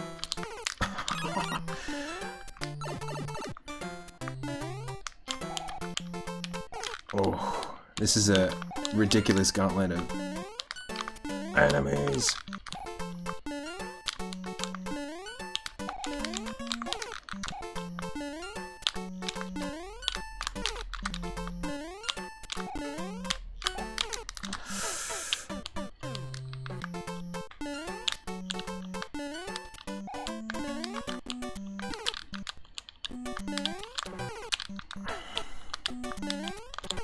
Oh, can we use this Koopa? Can we use this Koopa? Come on. Yes.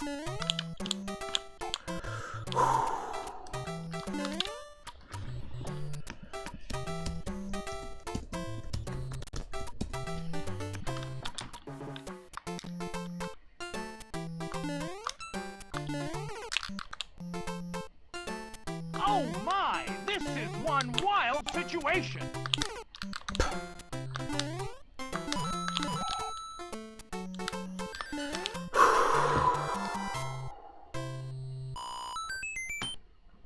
That was brutal!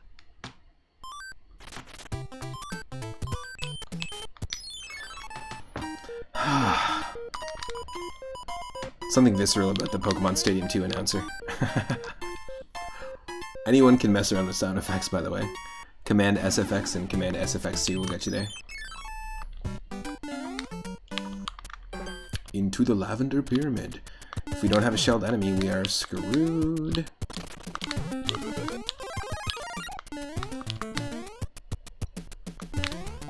Yep.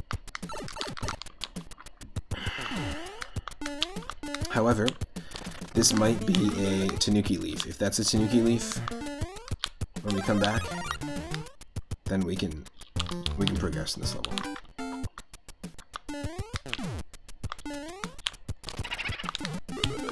Nope.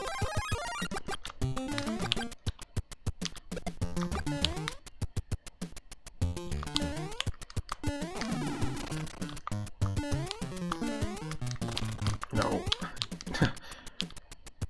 How hard is it? Oh no. I was about to say, how hard is it to just get yourself killed in this game? This is usually such a tough level.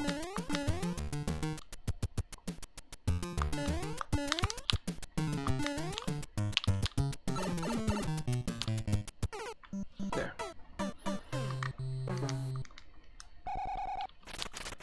Let's just not worry about it. Because we don't have the... Thankfully, it's not a level that's like stopping our progression. We don't have the proper enemies or power-up at the moment. Now this is interesting because I haven't randomized the fortresses. Like, obviously the stuff within them and the colors and all that stuff are randomized, but we're always going to be dealing with, using this randomizer, because there's multiple versions, always going to be dealing with, you know, whatever world we're in, the actual fortress that belongs to that world. The airships, though, are shuffled.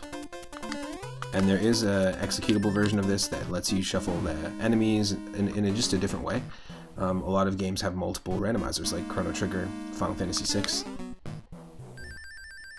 Pokemon Emerald. Speaking of, I started a solo Nuzlocke playthrough of Pokemon Emerald randomized. We started off with a Scyther, and you know, because Scyther is Rathay's very favorite Pokemon, I think it's quite suiting. And every Wednesday we do a co-op stream together. So if you are hanging out, if you're familiar with that, we're actually currently playing Pokemon Sweet, which is an interesting ROM hack and total rehaul of Pokemon Fire Red, Leaf Green. Ooh, this is a tough situation.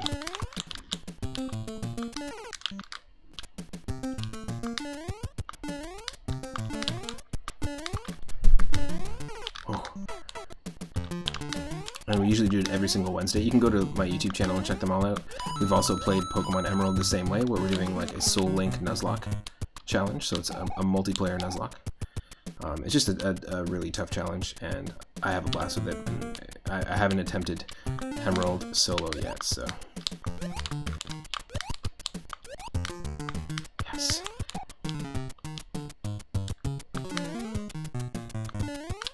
We gotta hit up Coin Heaven whenever we can. We did in Super Mario Bros. 1 earlier, so we gotta do that here.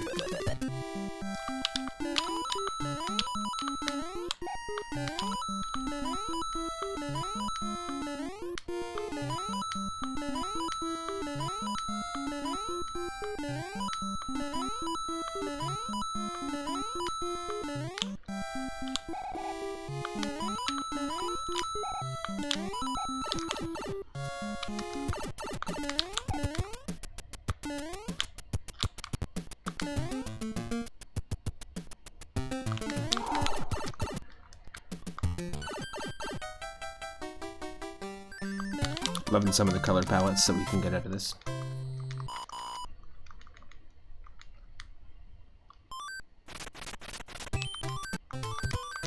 There we go, look at this. Purple Tanuki. Awesome.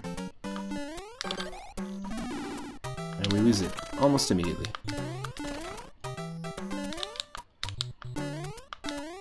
Oh, perfect.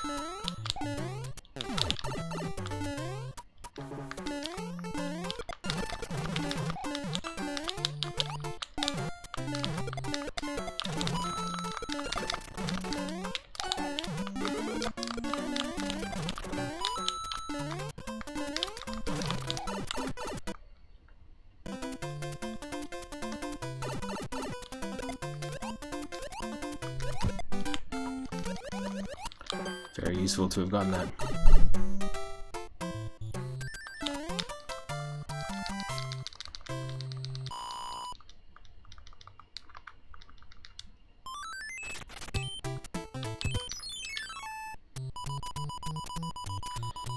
The colors here.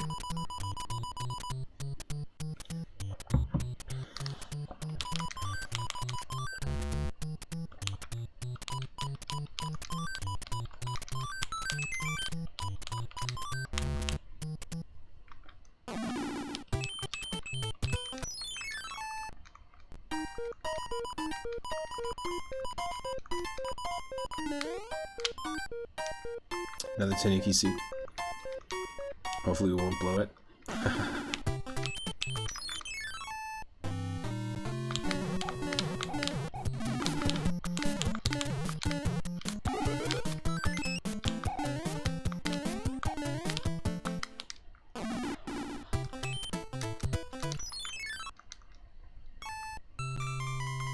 So yeah, it's going to be a random airship. It's not going to be World 1's airship. It's still going to be an auto-scroller though, but we did set the randomizer to remove some of the auto-scrollers, so some of the levels that we normally encounter as an auto-scroller are not going to be the case, which is nice. You can completely remove all auto-scrollers using the executable version of the randomizer. And when you do, if you're messing around with it, you can actually see just how small these airship levels really are. They just move real slow.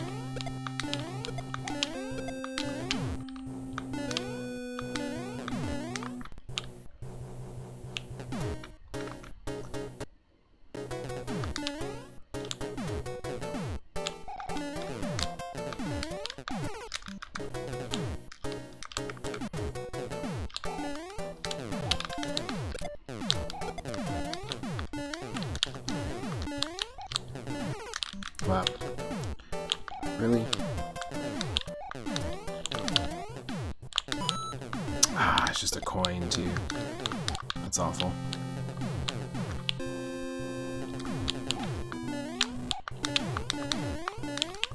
We're on the good ship, Bubblegum.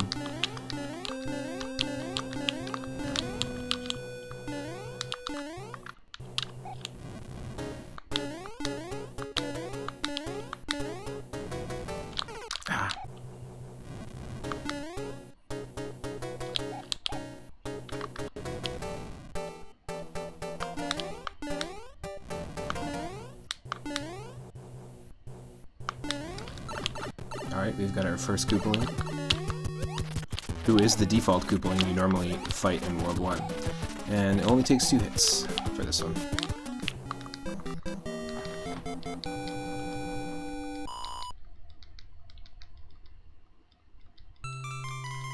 Look, Dario Magenta did it. He done did it. Thank you, Dario.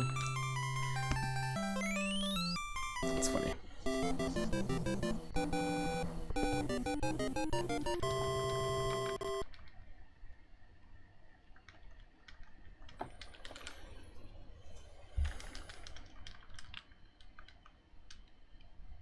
The White Sands of World 2.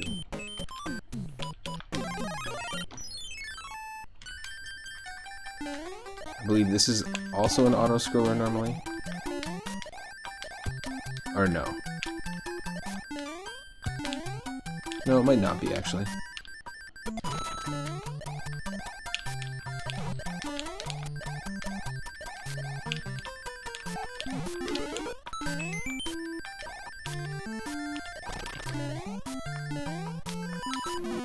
Oh.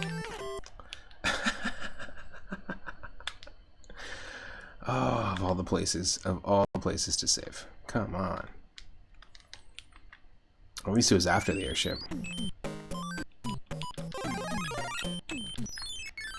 Well.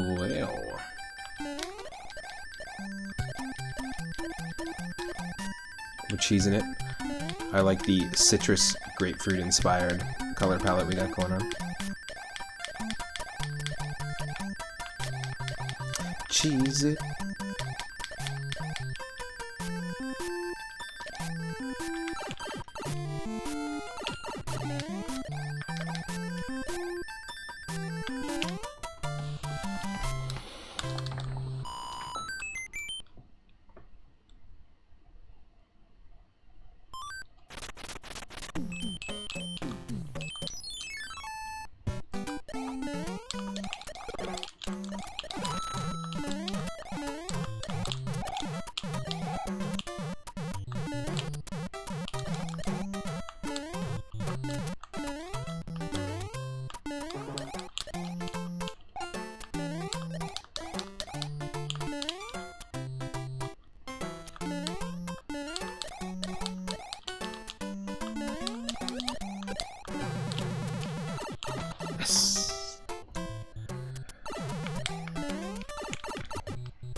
Whoa, okay.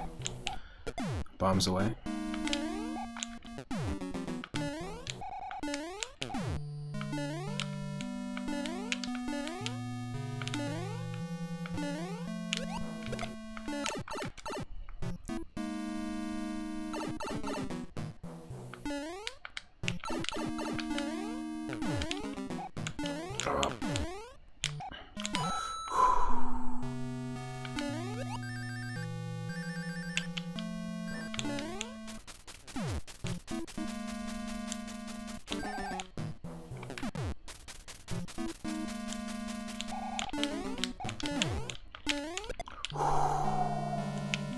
Yes.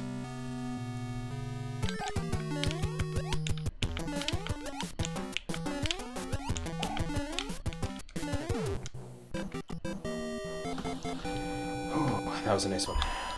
That was a clean run through that.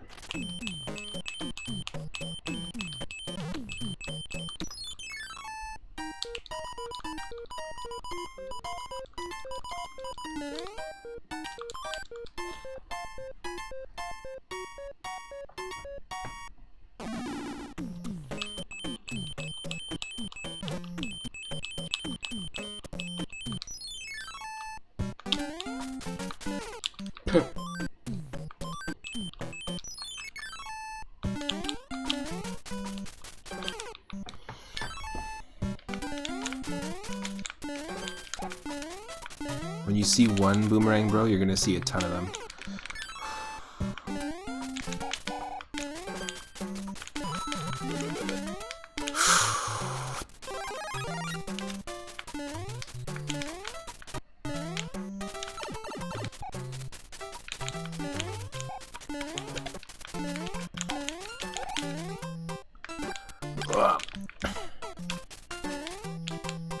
Yo, Cyphers.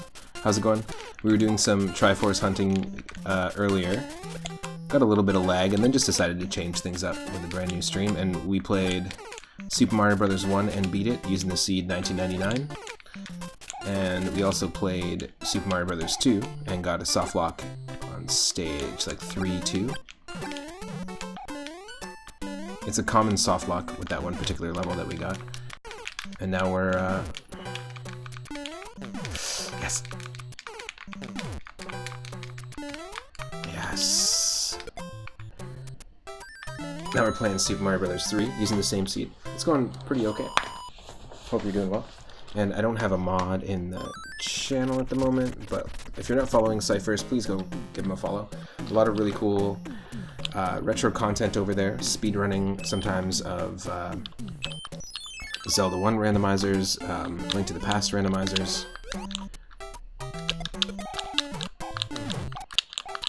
DuckTales.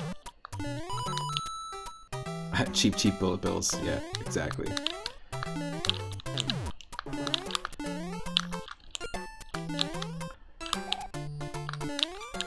There's all sorts of wildness that can happen here. Serial King, welcome to the stream.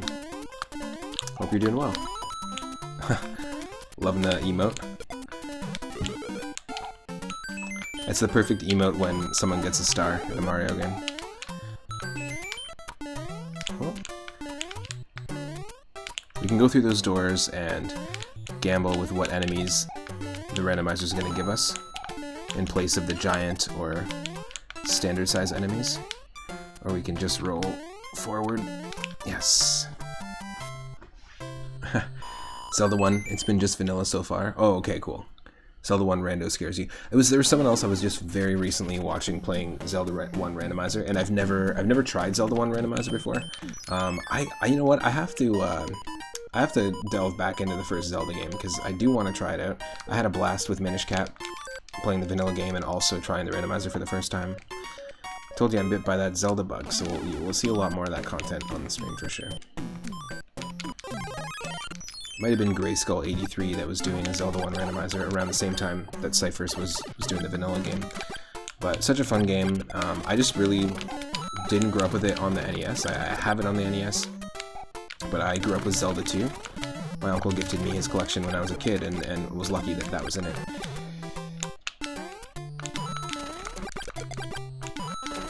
But I've never beat Zelda 2. Haven't played that one in years either. That's another randomizer that's pretty cool. You can go in and mess around with all the stats and stuff. You can play it as Simon Belmont, as Samus Aran. Just like the Link to the Past randomizer, a lot of the Zelda randomizers now have character customization. It just adds to the charm of it, I think.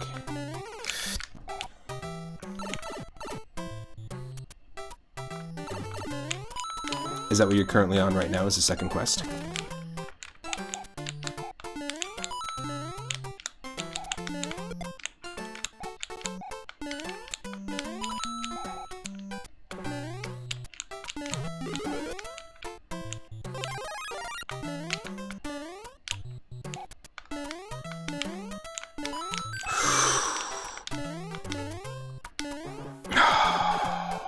Wow.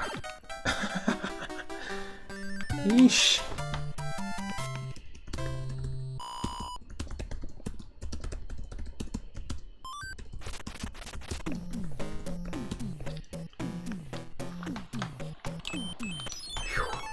Sorry.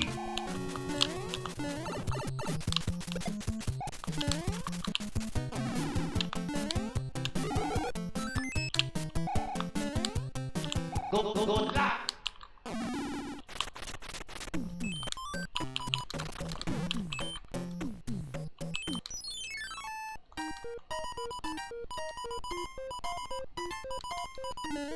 No.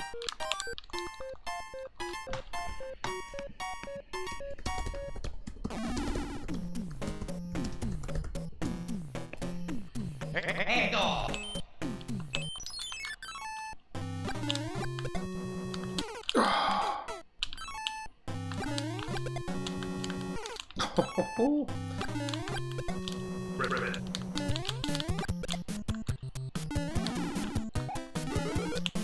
open up that stash box.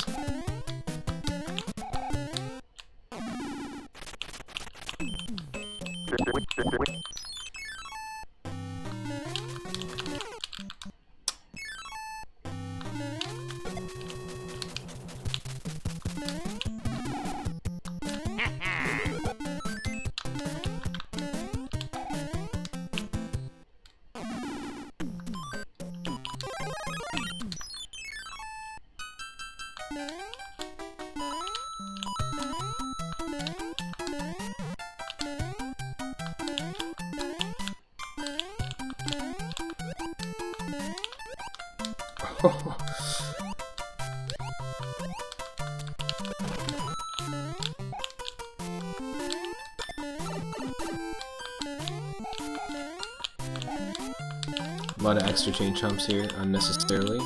Ooh, that was lucky.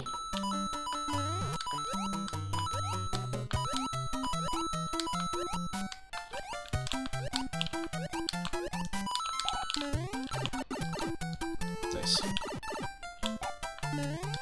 If you want to see me take on some interesting Super Mario Bros. 3 ROM hacks, I've got a full playlist on YouTube, and it's pretty cool. We've played Super Mario Bros. 3 Mix, which introduces a ton of cool stuff from all the other Mario games. We've played Mario Adventure from 2004, which has custom power-ups, including the Koopaling wand as a power-up, which is sort of like a fire flower with a different projectile, and it gives you extra health. It gives you 3 hits of damage. Also, Super Mario Bros. 3 Rainbow Realms 1 and Rainbow Realms 2 are fantastic vanilla games if you just finished this game and you want to take on a new challenge. And if you're a fan of some of the colors that you're seeing on screen here, they've done some really cool stuff. And I'd say if you can beat Mario Bros. 3, then you can definitely delve right into those ones right after.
Yeah.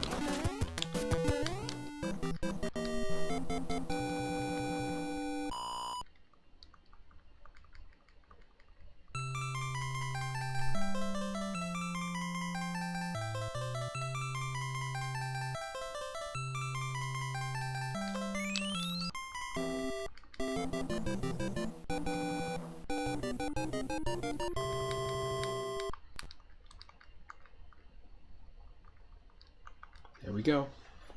World 2 cleared with 22 lives. I like that. World 3.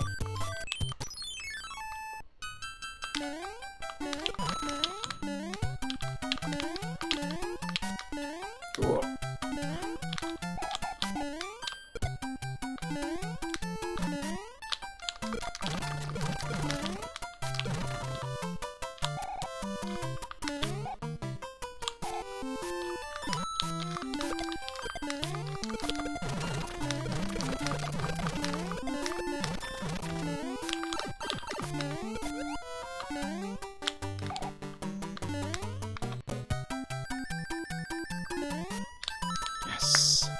Oh, so satisfying to just disintegrate a Lakitu in midair when you get that course clear card.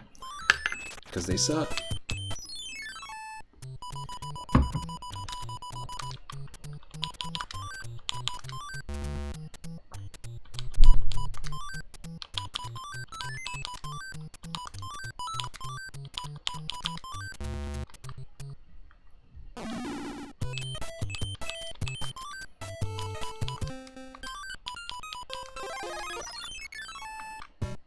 Oh, here's our World 1-1.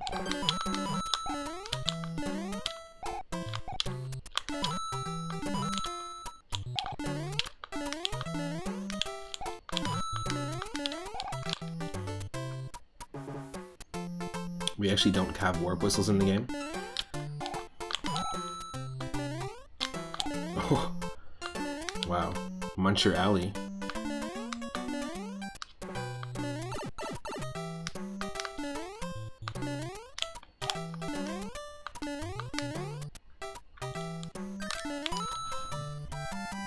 That's an interesting take on World 1-1. I like that.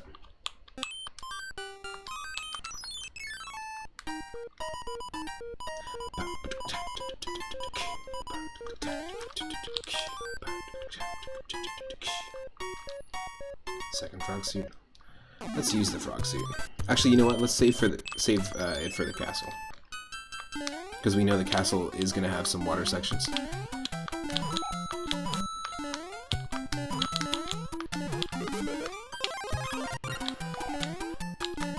Yeah, it was a good call to save the frog suit.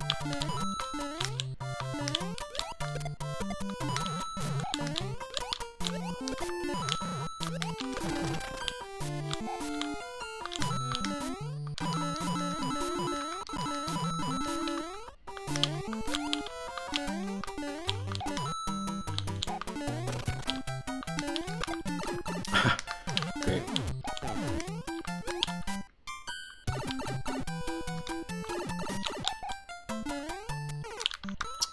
Really?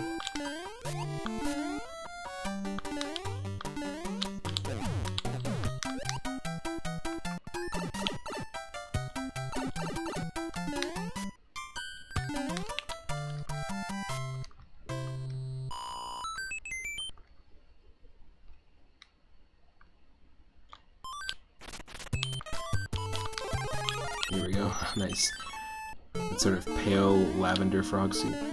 I like it. One. Ah, damn. We missed it. 1, 2, 3. 4. 5. 6.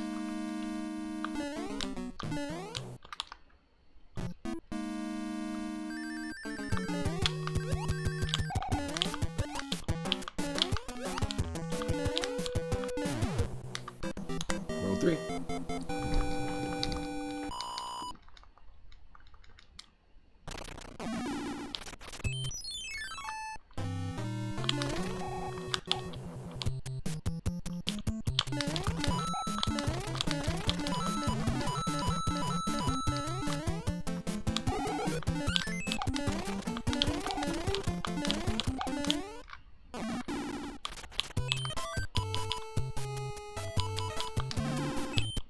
Let's try and use the Tanuki suit and keep the Tanuki suit. That'd be a lovely concept. This is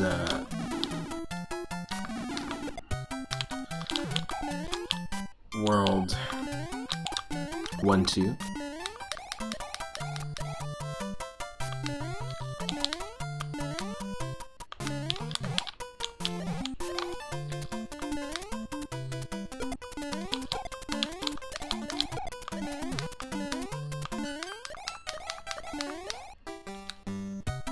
Oh.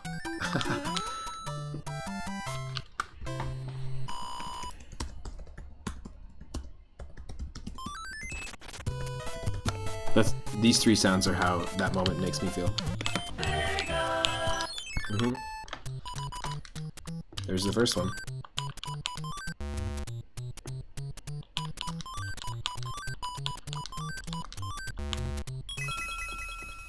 That one. And this one.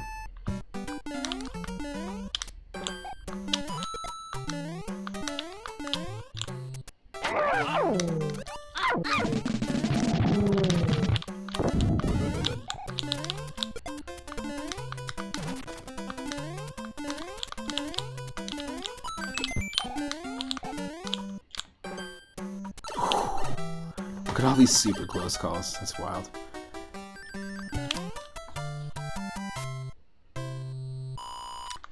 I might have played Sumbo Mumbo Bumbo 3 once or twice before. It may have happened.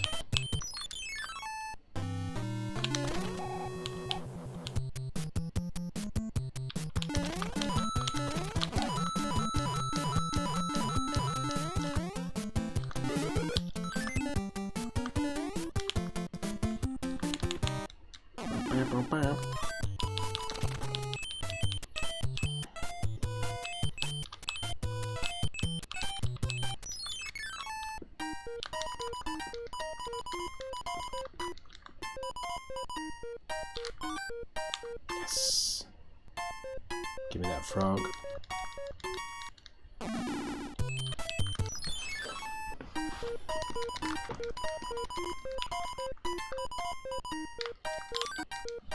Ooh, our first sledgehammer suit. Me likeys. Now this is my favorite game of all time. Is there anyone in the chat that probably hasn't answered this already? What's your favorite game of all time if you had to pick one? What's your favorite NES game if you had to pick one?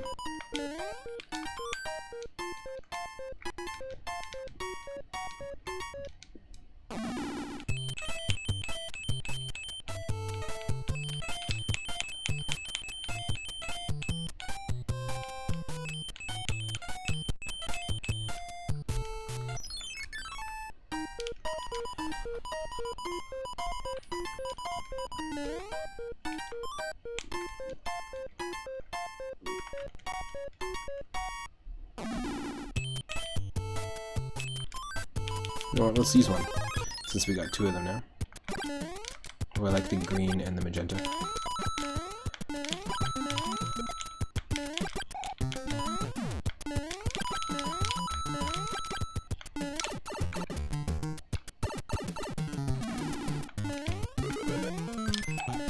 We're talking about stash boxing. I do what I want. Let's go.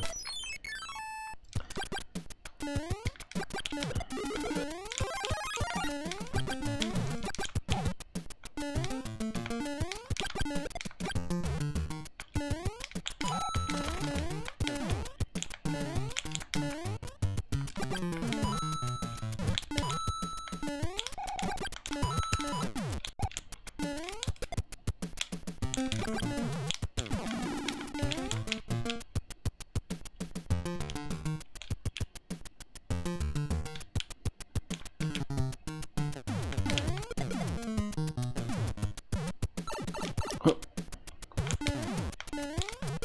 that's annoying.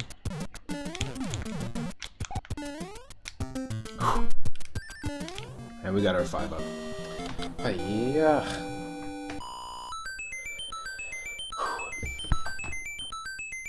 Not easy. But lucky, it was not easy. I'm gonna punch myself in the face with a fisherman's friend, an extra strength one. That's right.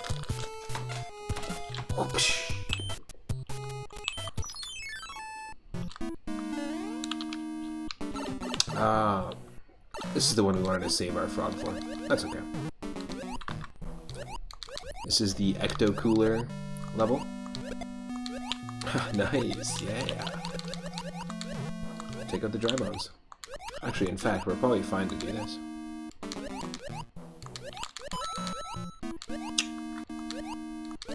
Could have been a something. Could have been a something. It wasn't a something.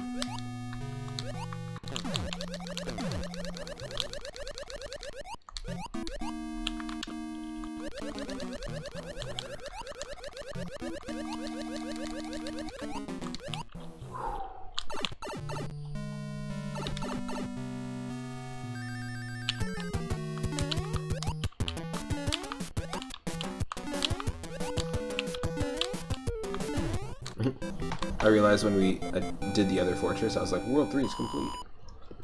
Nope, not at all.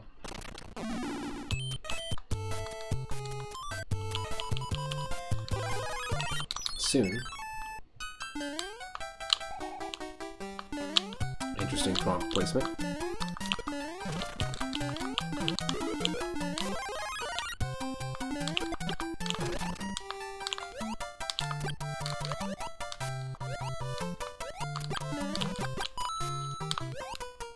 Whoa.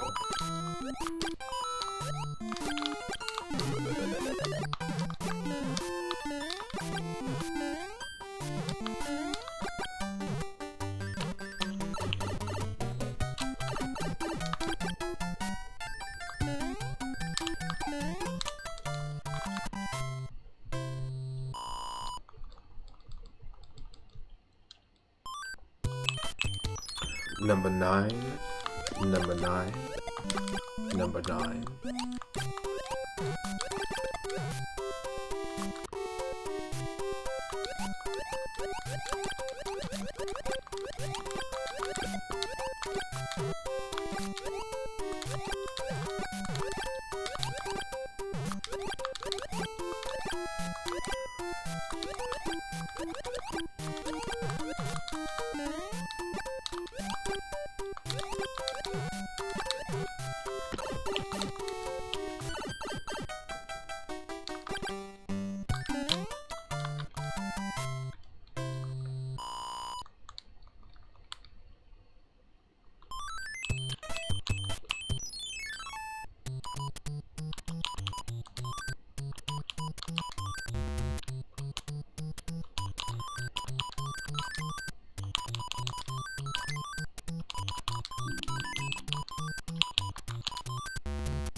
You can barely even see me. Under Fire Mario.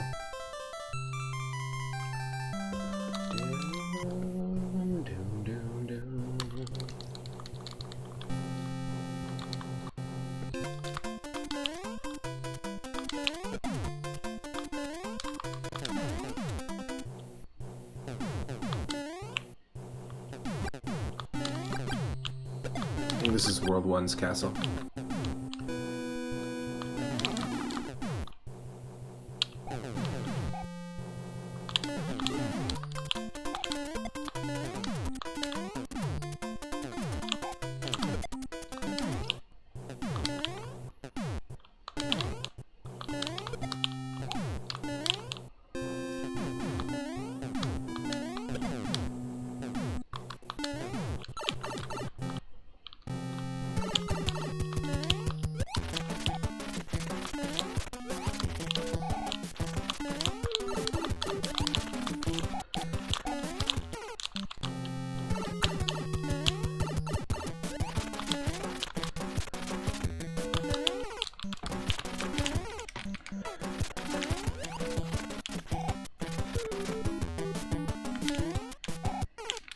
Huh.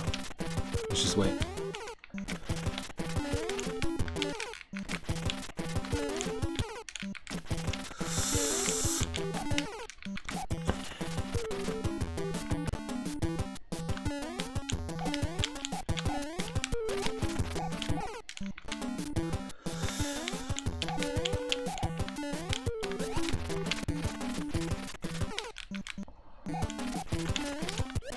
Yes. It's a 5-hitter. Wendy's a tough one. Always is in this game because of the projectiles. What can you do? Excuse me.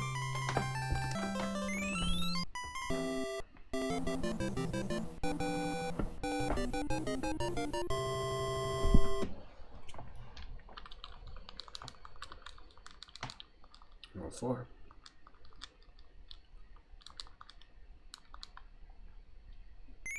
Lethal Lava Land. This isn't how I remember it.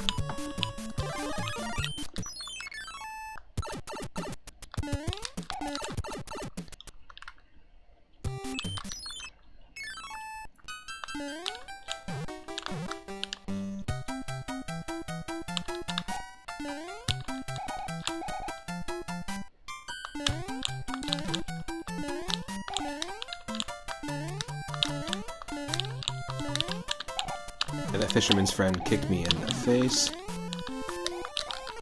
That was really strong.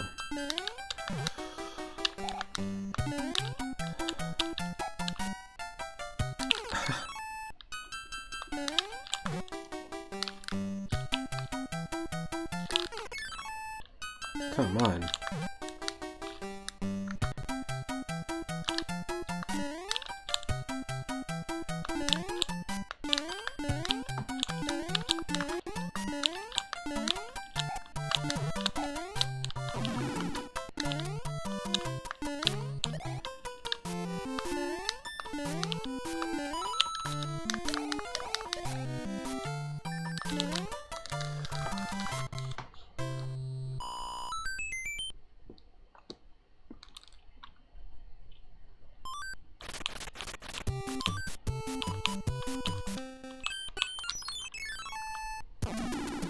Of course. You can't really expect that. That's an angry sun. And if the enemy doesn't have wings or isn't airborne, it automatically spawns where you start in this level. Kind of annoying.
So this level is normally an auto scroller. It's really nice to be able to just take this at your own pace. When you remove the control of how fast you can go in a game like this from the player, it really, I think, is detrimental. We just have to wait here. Oh. There we go.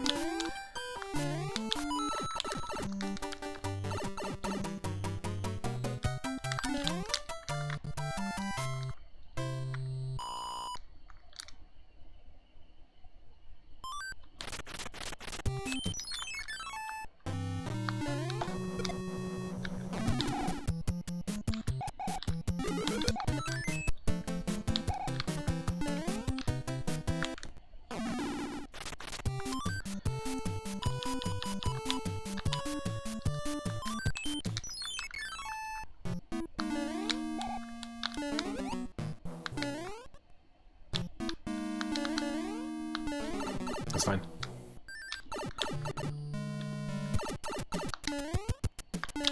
Oh.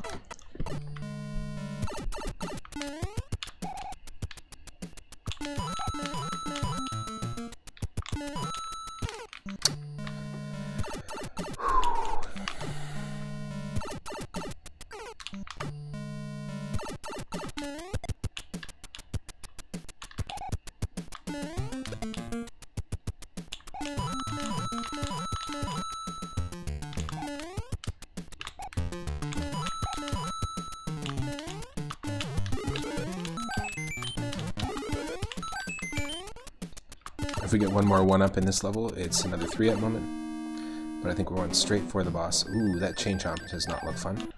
Hopefully it doesn't make its way up here, and it just was able to climb above us. I bet you it's very possible to bring this chain chomp along with us into the boom boom room. And unfortunately, if you bring an enemy with you into this room, even if you get the gold sphere and you beat boom boom, the enemy can still kill you, because enemies aren't supposed to spawn in this room, so they haven't done anything like put an encode in here to ensure that enemies can't kill you, or... It's interesting.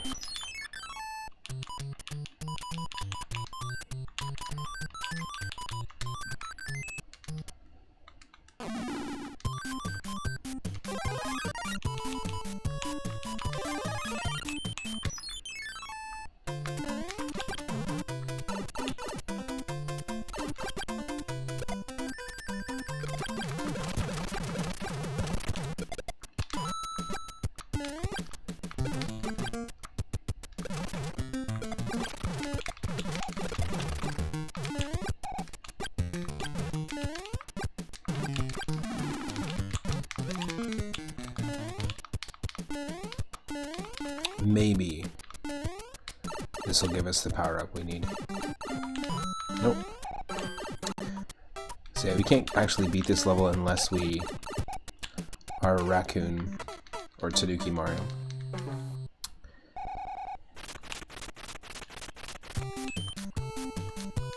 Where does this take you?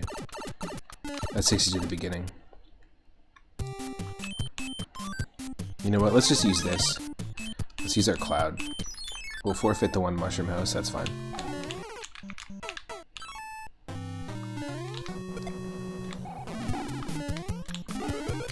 Yeah, let's use the cloud. 1 second here.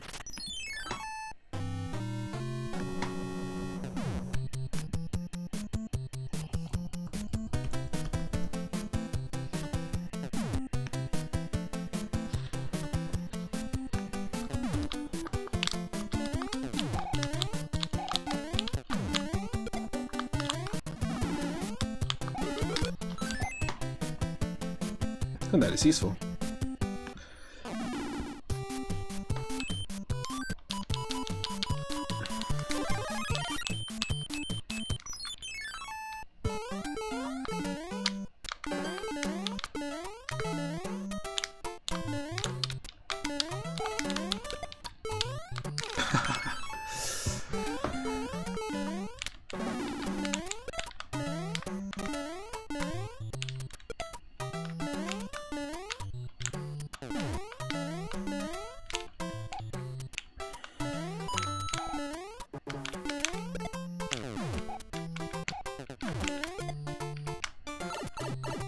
Sure.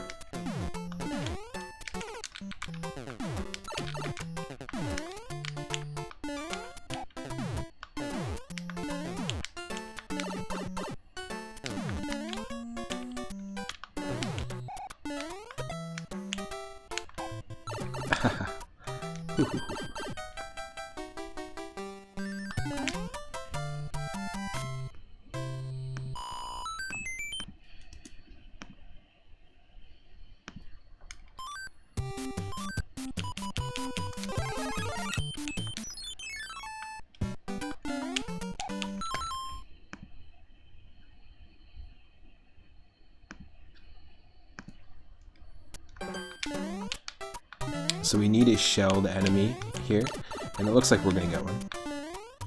We've already seen lots of Koopas here, so that's good. If you don't have a shelled enemy or a Tanuki or Raccoon Leaf, in this moment, it's gonna be really tough.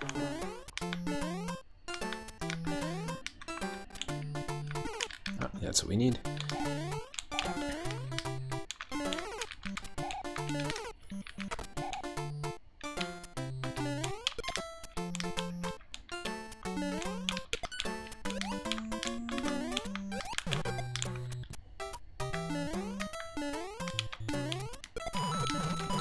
We were good here just because we had 2 Koopas waiting for us.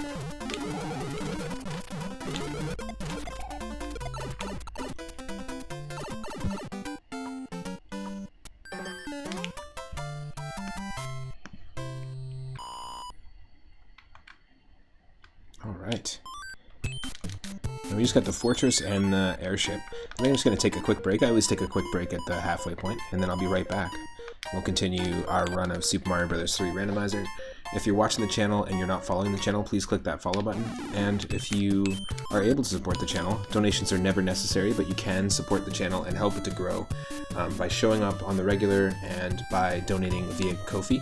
The link is at the bottom of the screen, just beneath the gameplay, and it's also on my Twitch page and on my YouTube page. It's a really cool service. I'm phasing out our Patreon. And we're going to add some really cool Ko-fi benefits, but basically you become the engine of the channel, just like coffee is the engine for my soul. And you allow, you basically make it possible for me to upgrade the gear. Right now our current goal is to try and get a streaming PC, because if you're not aware, I'm streaming all of this from a MacBook Pro, several years old, and part of the reason why we had technical difficulties earlier is because I'm having issues handling a lot of really basic stuff. This is going to be a tricky one.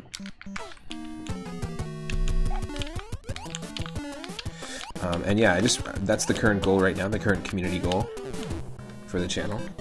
Hopefully this thing does not throw another spiny at us. No, it won't. Wow, that was really lucky. That could have been a softlock situation very easily. But I really appreciate those that have been supporting the channel via Ko-fi as well. You know, subscribing is awesome on Twitch, but you also are giving most of your money to Twitch rather than the creator you're trying to support. So if you can support, I recommend checking out that link. And also any streamer that you want to support that has that link. Ko-fi doesn't take any percentage at all, any fees. Once I get a streaming PC as well, it's going to allow me to do a lot more co-op streams, and I aim to do a lot more races, like these randomizers runs, and also try to develop a, I guess, sort of a show, like a live stream sort of game show challenge, where people other streamers will get together, and I will host, and we'll have just different challenges, like different boss rushes and randomizer races and stuff like that. I think it can be really fun, and in order to facilitate that, I just have to upgrade my gear so that it doesn't have, you know, the amount of lag. You know, we want to be able to do long streams that don't give us, you know, any bitrate issues, and a lot of that has to do with CPU power and usage.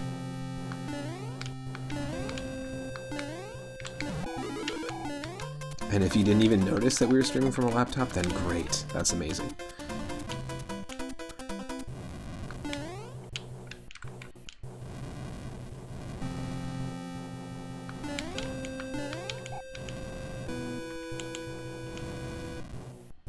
Getting a little toasty.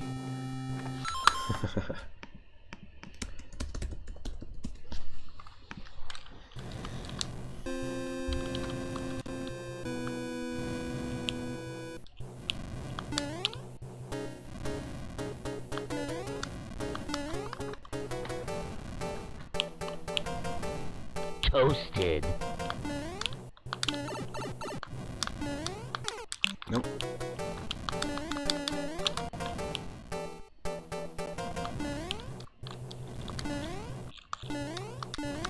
There we go. Here's our halfway point, folks.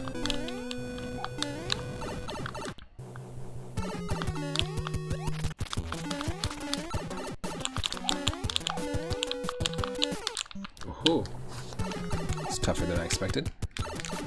Come on.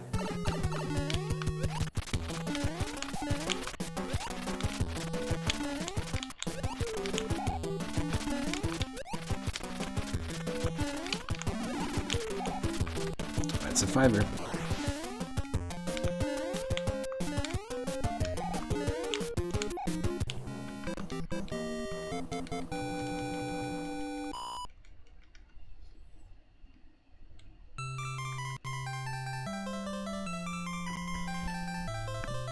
Now stick around, I'm going to take a quick break.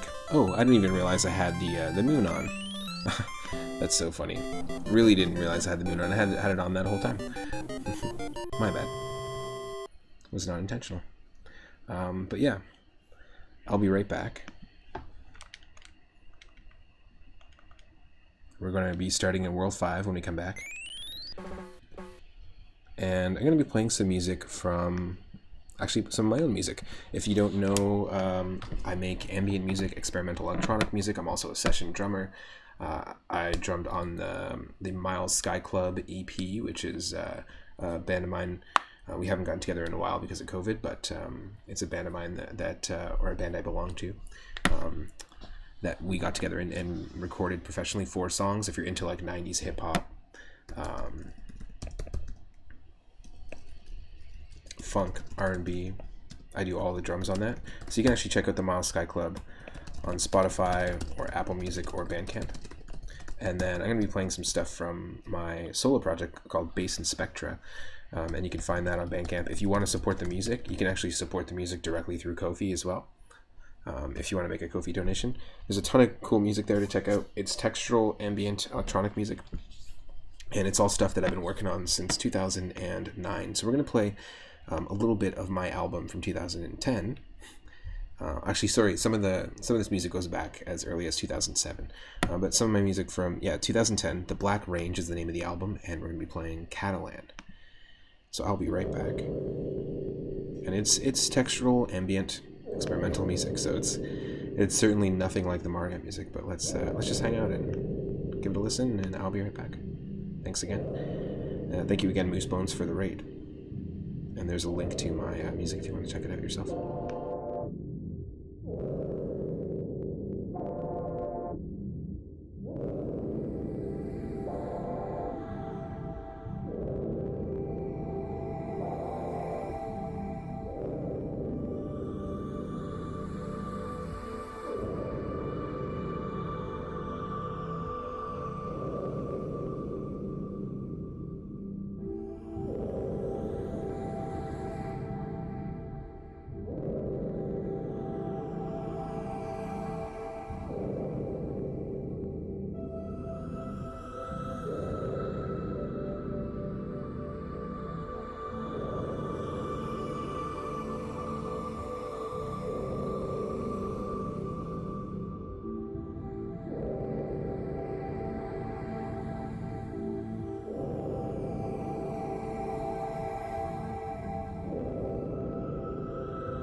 Alright folks, I'm back.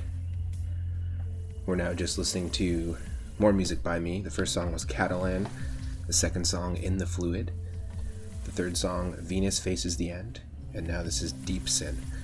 This is from my album The Black Range from 2010, under Bass Inspectorate. You can go check it out there, the link in the chat. And we're going to continue from World 5 for Super Mario Bros. 3 randomized, part of a multi-randomizer where we play 1, 2, and 3, the first 3 Mario games, all randomized using the seed 1999, just to see if we can beat them. We got soft locked in World 3-2 of Mario 2, and we beat Mario 1, so we hit that halfway point. Let me bring the Mario music back in. Very different vibe. Sorry if it's abrupt. And here we go. Thanks for sticking around.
Now we're in the second section.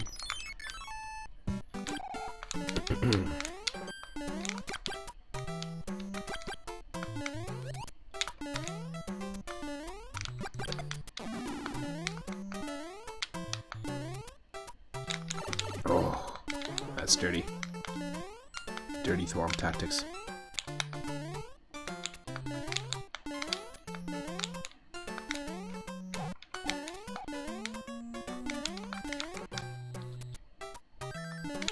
Oh, waffled.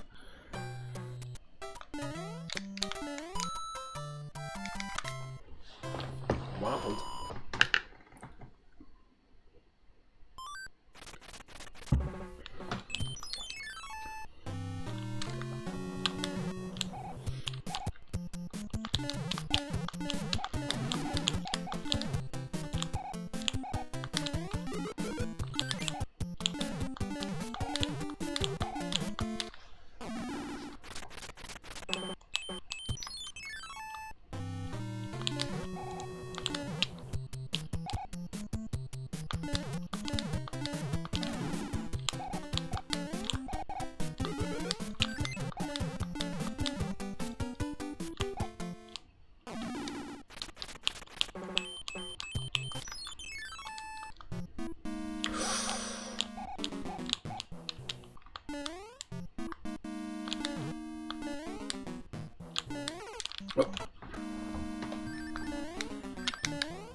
Did not mean to take that damage.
We have the colors of a strawberry at the moment.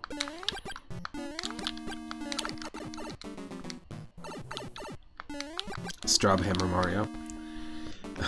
If you're one of our followers, you've got access to that Straub emote.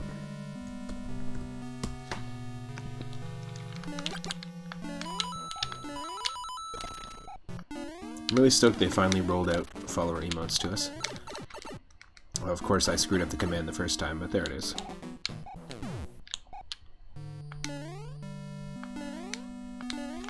I like the color palette here too, with the red and the purple.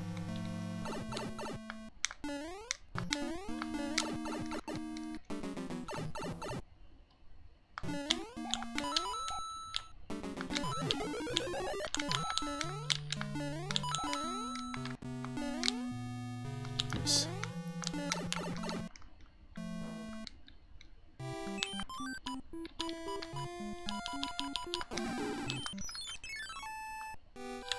Ah.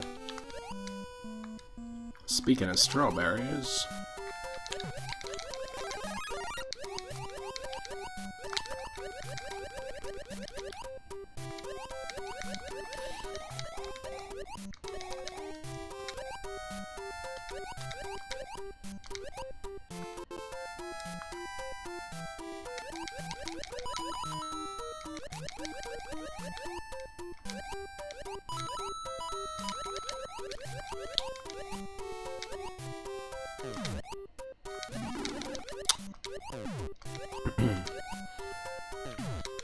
There we go.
Yes.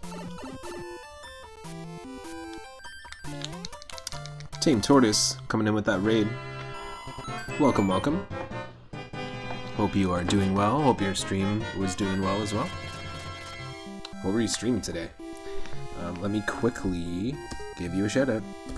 If you're not following the Tame Tortoise, please go give them a follow. Thanks again to Moosebones for the raid earlier too. Welcome, my name's Teresa. Welcome, Tame Tortoise, to the stream. Welcome, Flick on Twitch. We are playing Super Mario Bros. 3 randomized. Nice, you were doing some Dead by Daylight. Heck yeah. I'm doing well. Had a decent day.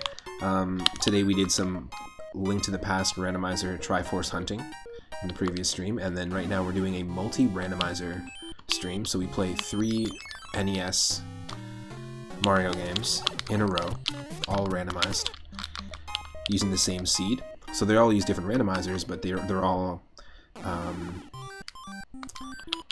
They are all shuffling.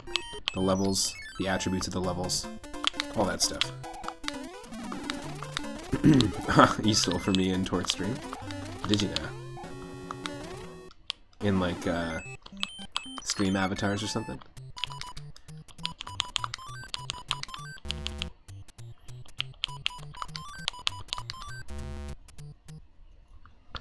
But yeah, today we did Super Mario Bros. 1 randomized using the seed 1999, and if you want to play along, you can go to the big list of game randomizers. You can also go in and tweak it based on your own comfort level, difficulty-wise. So if you ever feel like there's a wall or barrier to a randomizer, I would say just give it a shot. I'm a thief. Thank you for the follow, thief. Oh. Our controller died. Let me just plug this in. But the cool thing about this is, yeah, we did Super Mario Bros. 1 randomizer recently. And we did Super Mario Bros. 2 using the same randomization seed. However, we hit a soft lock situation where we actually couldn't, like, the ground didn't spawn. And we actually couldn't get past... Okay, it's just gonna charge. There we go. Yeah, we couldn't get past a specific level because I turned warps off for all these randomizers. But here you can see just how wild the randomizer gets. There's different versions of the Mario 3 randomizer, but I love this one because it's way more chaotic than in terms of the enemy randomization. I'm just gonna roll with it. Yes, our color palette as Fire Mario is pretty messed. Or Dario Magenta, or Magento, as people were calling this guy. Tor points, Tort coins. I'd say it's a fair trade. Thanks again for the follow. I stream every day too. You can always catch me here streaming randomizers like this, but also just retro games. And we do a series called the Retro Roulette, where I always have themed roulette wheels of retro games. They include ROM hacks, homebrews, all sorts of cool stuff. And you can spin the wheel, and it's interactive. Every 1,000 moonstones you can spin the wheel, and then I have to play a different game, whatever game I get. It's a lot of fun. I discover a lot of games that way. But yeah, doing well, and we're well into... Ooh, thank you for that. I really needed it, actually. I am slouched. Thank you for the posture check. It's just easy to get, like, locked into an uncomfortable position.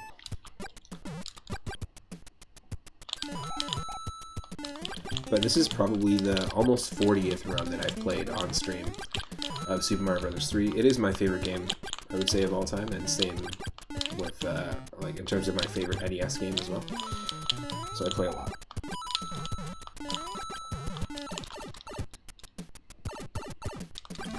And I hope to do some races. I was very slouched over. That's funny. Thank you. My partner, often, she'll, like, take a photo of me if I'm slouched like that, and then just text it to me. And I'm like, who's Igor? Oh, that's me. I gotcha.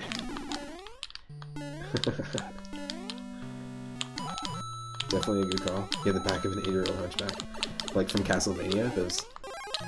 They call them flea men. The 80-year-old hunchbacks. Yeah, that's fine. I'm not gonna wait for no... I ain't waiting for no ghost.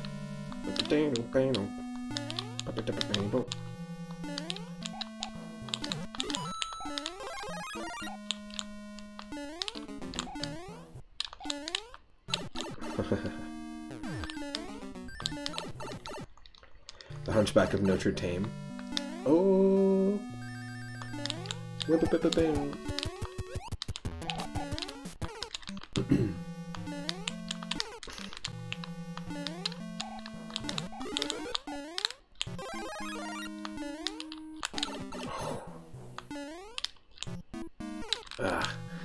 Yeah, so as you can see, there's random thwomp directions as well. Just the back part, though. That's funny. Yeah, thank you for the raid. Thanks for choosing the Sherry community over here. Oh, this is embarrassing right here. You never ever let Boom Boom get to this guy. This is amateur hour. Don't even allow it.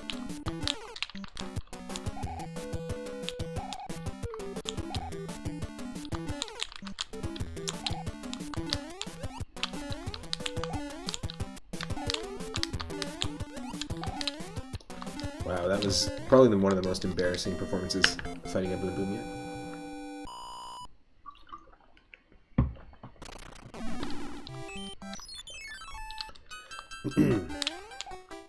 So if you grew up with Sumbo Mumbo Bumbo 3, you're probably like this. It's just a fresh way to tackle the game.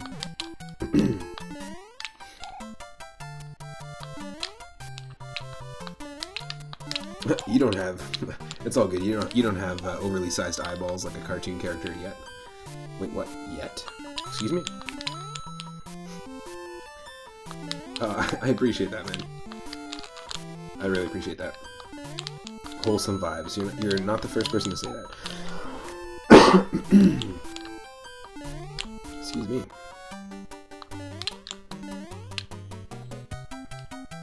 Apparently coughs some too. Actually, just clean the old Spectacaroonies. It sucked. We were doing a Triforce Hunt run earlier. We were actually playing as Abigail from Stardew Valley because the playable characters always randomize. Wait, yeah? I love that. But it was really fun. No, that's what happens when you meet a Twitch partner. You didn't know that? Twitch pays for the surgery. Yeah, we're skipping the coin heaven here.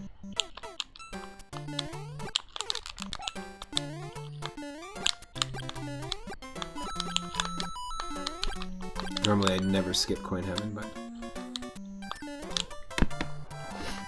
And when you randomize the enemies, they're kind of in pools. So whenever you see one Hammer Brother, you're always going to see the whole family. The whole bro family. Okay, let's P-cheese this. Facts. Twitch takes all your money, and then also is like, don't worry about it, we'll pay for the surgery, it's fine, it's totally fine.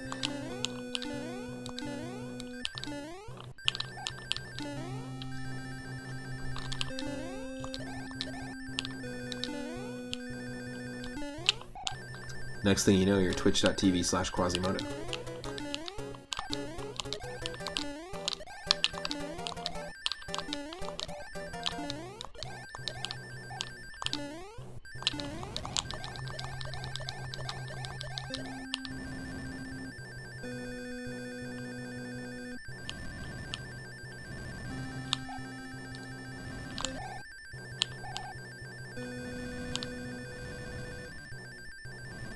Yeah, so technically you're the one paying for it. Yeah.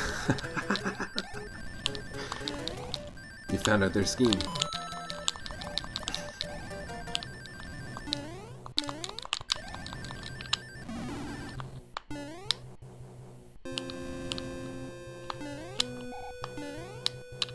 It's a collection of streamer eyes. Oh no.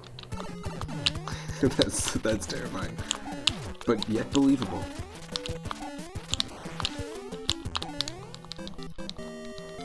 Is it still October?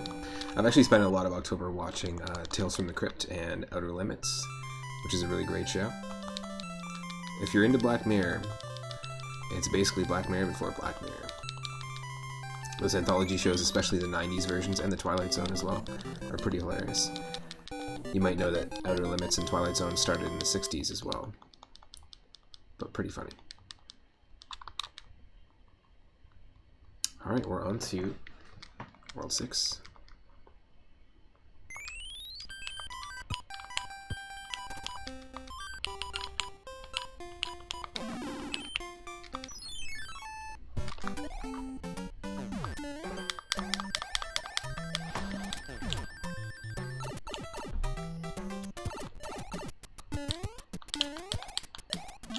Oh, hold on a second here. Just chill.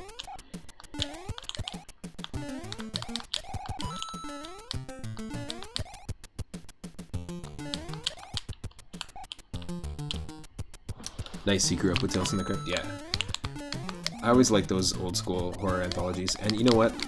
I used to, and it's unfortunate that I just haven't really kept up that tradition, but I used to watch a horror movie, like an old school classic horror movie or Halloween related film every single day in October.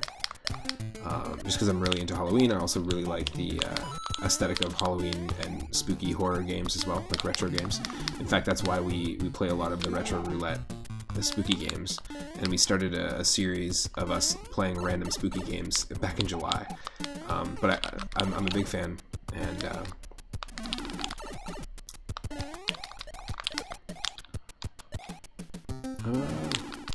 I used to always watch a movie every single day, and then also often extended into November and sometimes even December. I would save some of the like crossover Christmas or like winter Halloween movies or horror movies and watch them in December. Come on. Let's just use the iframes. Yeah.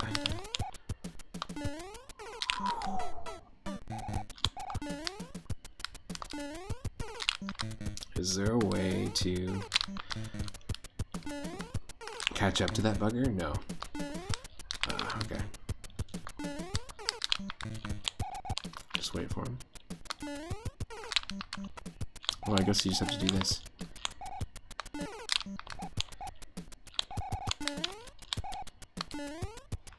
Yes. I can't jump on either of those. Oh. Fish cavern over here.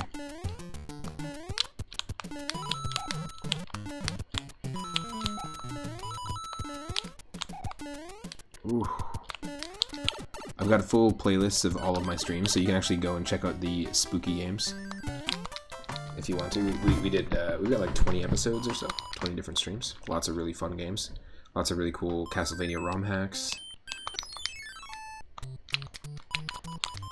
The different versions of Super Ghouls and Ghosts and Ghosts and Goblins.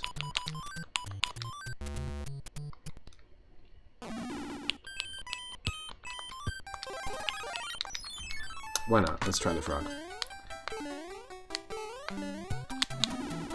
Of course.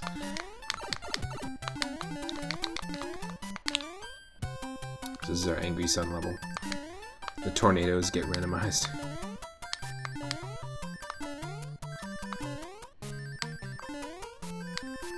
And the Angry Sun was an upside-down boo from the boo bars that you find in certain fortresses.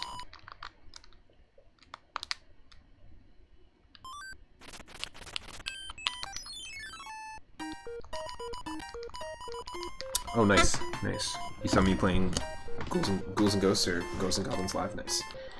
There was I actually really enjoyed we played a few of them actually. On Halloween we played Ghosts and Goblins, the NES one. But specifically Ghosts and Goblins All Hallows Eve, which is a really, really fun ROM hack. It's actually probably just as difficult as the original. Maybe a little bit easier, but it was very fun to play. And then we also played the Game Boy Color version of Ghosts and Goblins as well, which is basically just a port of the NES game on the Game Boy Color, and they did a fantastic job. There was never a moment where I felt like I was making any blind jumps, and it makes really great use of the limited screen real estate on the Game Boy Color.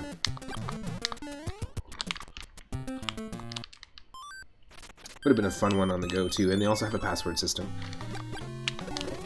because it was like a portable version, right? So they're not gonna screw you over and make you start from the beginning.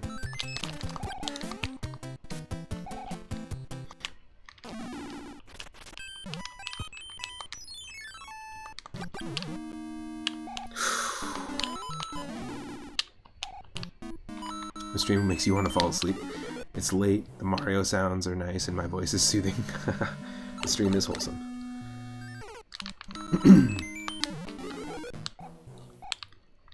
That's funny.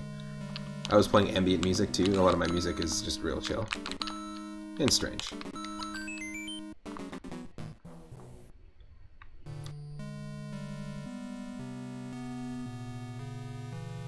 Well, if you do fall asleep, thanks for joining in for a little bit. And thank you for the follow.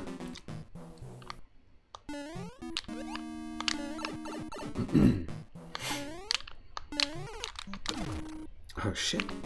I feel like, well,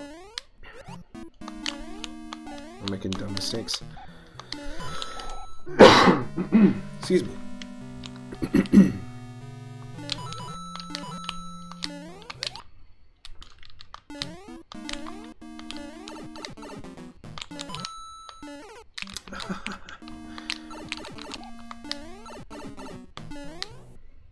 Nice.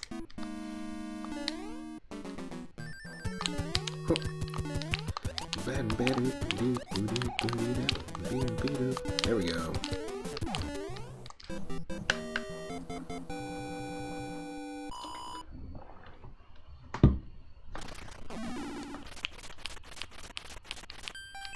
We've already taken on a bunch of our ice levels, so that's kind of nice.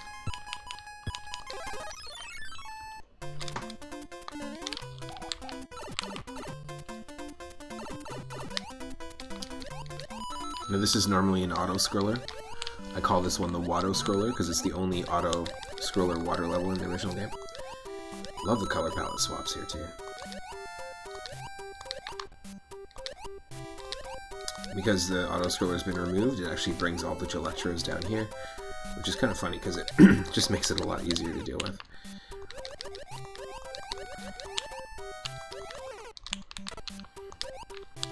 You have a bedtime. Staying up till 3 in the morning. Are you Eastern Standard Time? It's just about 10 p.m. here.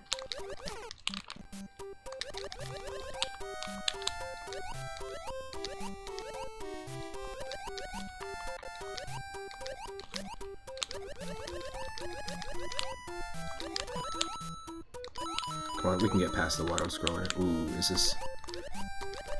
No, it's a jumper. If you want to drop those upside down muncher emotes, all followers have access to 3 follower emotes. We've got the strawberry emote, the upside down muncher, and 5-0, and the Game Boy from The Binding of Isaac, the gray brick Game Boy. So when you were playing Dead by Daylight, Tortoise, were you doing multiplayer? Were you playing online with anyone else, or were you just doing like solo stuff? I think I've only ever seen people play that game multiplayer. I've never played it myself though.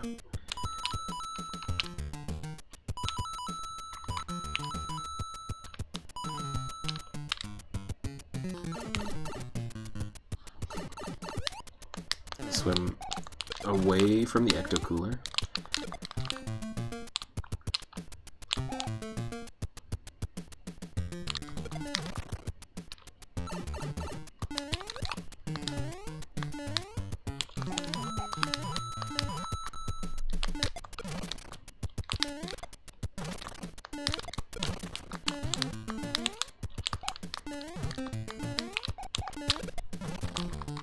Is there solo? You're playing with some viewers, but mostly solo tonight. Nice. I guess, yeah, you can just host a room, right? And then people can join you. That's cool. We were talking about how that number follows us everywhere. We've got 42 coins right now. It followed us through every single game we played so far. And that number appears a lot, and I think it's just because perhaps the channel even has the spirited Douglas Adams watching over us.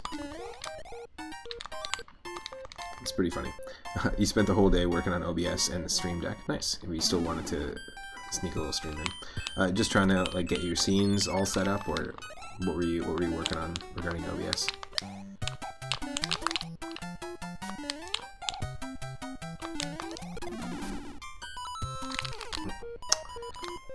We almost could have made that one there.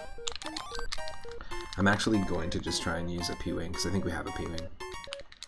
That's a tough level. Actually, you know, we might not have to. We can probably skip that level entirely.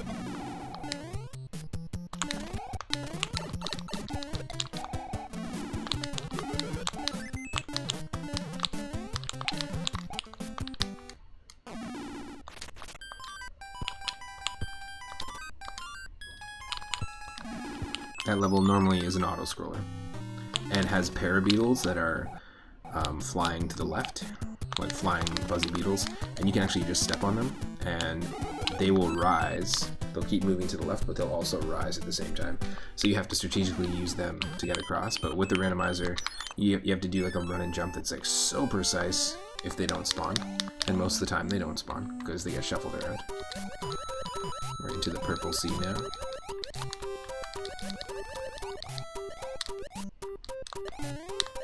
You're animating and building some fun redemption ideas. Nice. So that's another reason why we're trying, our next goal right now through Ko-fi is trying to get a streaming PC, because we can add a lot more interactivity to the channel and not only do more co-ops with people, but that's the goal, is to try and get a streaming PC, because I stream just from a MacBook Pro at the moment, and there's a way to donate if you want to help towards that and can help towards that.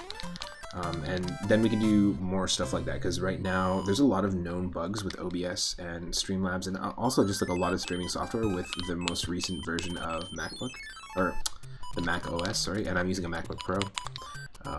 And the goal really is to just get a streaming PC that can handle a lot of that load and then doesn't run into those bugs. And for instance, today you built an animation that will grab a subscriber's photo and name and other info and then prints it on a piece of paper on screen. Oh, that's really cool. See, and there's all sorts of really cool ways to integrate stuff like that into your stream when your PC can handle it. As I mentioned before, if you can't tell that I'm streaming on a MacBook, then that's awesome. And of course, donations are not necessary, but they're always helpful, and I appreciate those that have already. Yes! Ooh, Lakitu in a randomizer is rough. We're lucky to handle that. Yes.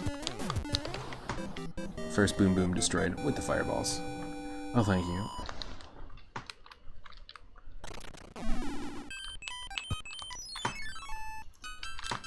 Another Watto Scroller level that is no longer.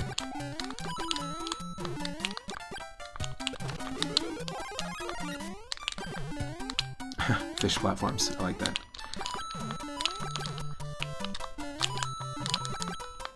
Could have fooled you, good. Nice. So, that's the key. There's a lot of things I can't do with OBS that I'd really like to. Oh no, I forgot that this level breaks if we remove Watto Scroller. Oh. We might have soft locked it. No, we have clouds. Yes, we do. Good thing. Good thing we do. I totally forgot that specific level will actually soft lock if you have remove Watto Scrollers on and it chooses to remove it for that level, because that actually has vertical and horizontal Watto Scrolling.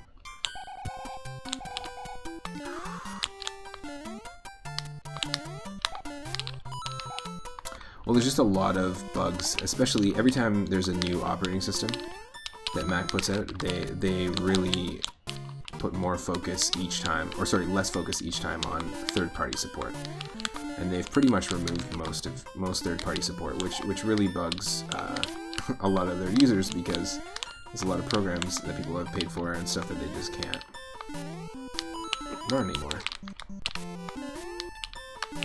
without them insta-crashing. And then it becomes like on the owners, the developers of the program, and at least it's tossed over to the developers of the program to like, oh, fix the bugs that are going on. But like Mac's not going to provide any support for this at all. Oh man. There we go. Lucky, and we got those 42 lives. Not anymore. Not anymore.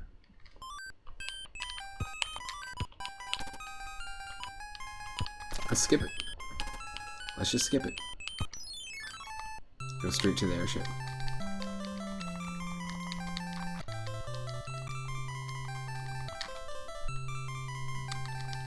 There will only be 2 more worlds left after this.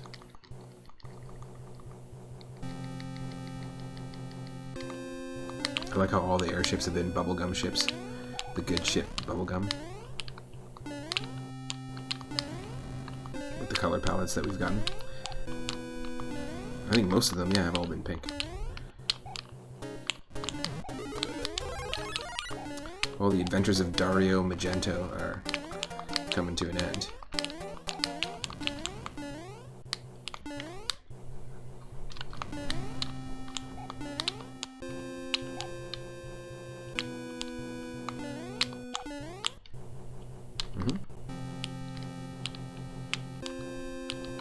I was asking people this in another stream. Actually, I was watching Lifted Senses do a Comics Zone challenge. Was playing Comic Zone and trying to clear the game without picking up any items, doing a retro achievement. I'm actually just going to do a quick shout out to Lifted Senses. And also, because you know the theme was comics, I was asking people, I was just curious what people's favorite comic book series is. For me, it's The Amazing Spider-Man, like the one that started in the 60s and has kept going since. Really, really liked that one, and I've been sort of rereading it recently and really enjoying some of the panels. Spawn is a great comic series as well. Those two stand out to me. I really like the graphic novels Bone as well. That's a really good. So Bone, Spawn, Amazing Spider-Man from the 60s. You know, and in turn, I do enjoy Fantastic Four comics. I have a small collection of Archie comic, like Sonic the Hedgehog issues, and a small collection of Superman comics as well.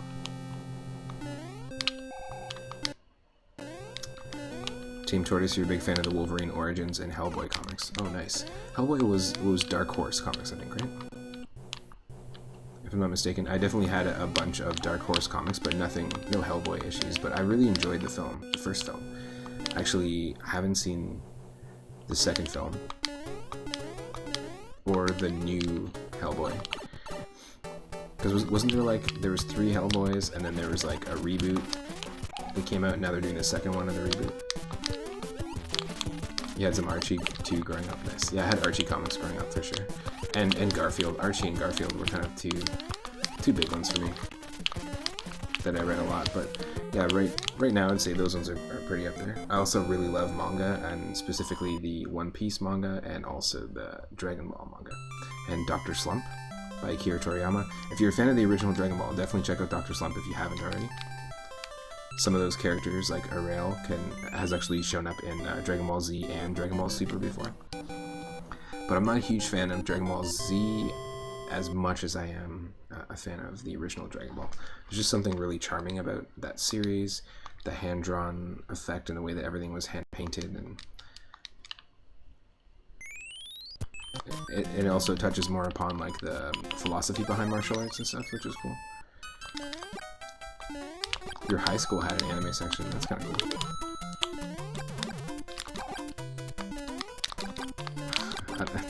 Definitely didn't have an anime section in our high school.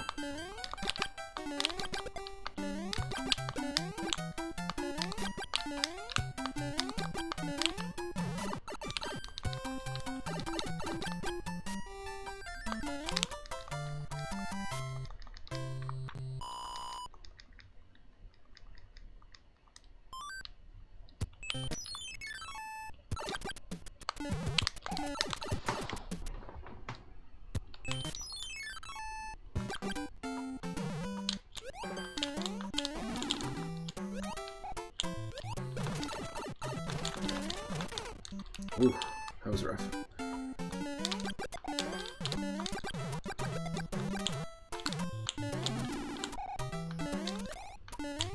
Ooh, the thwomps can move in any direction.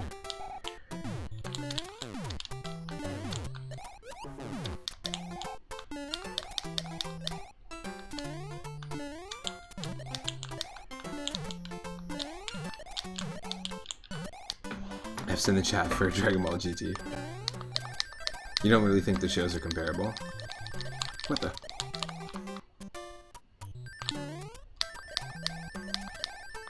Yeah, they're not really comparable, but Dragon Ball, I just really love.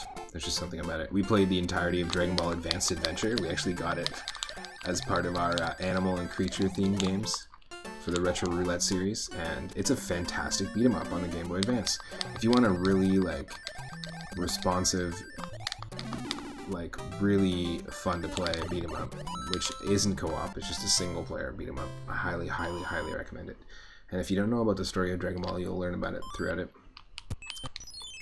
It takes you from the very beginning to the fight with King Piccolo.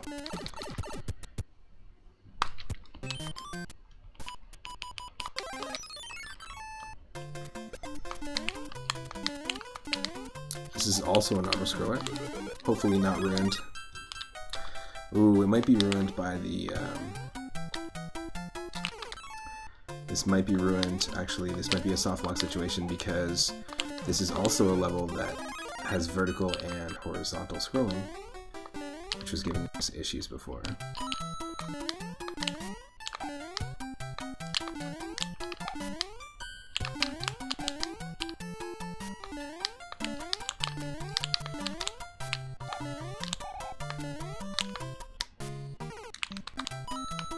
Yep.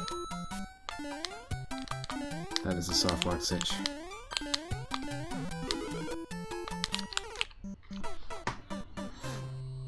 Okay, we either skip it. Yeah, I think we're gonna skip it.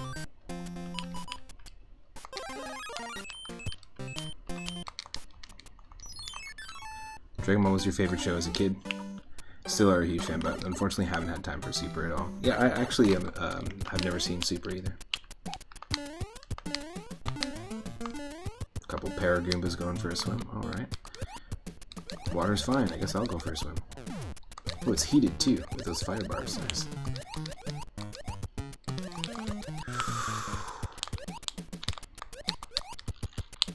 Oh, we can't attack any enemy underwater, so we just have to avoid these things. Parabeetles underwater is pretty funny. Yes, yes.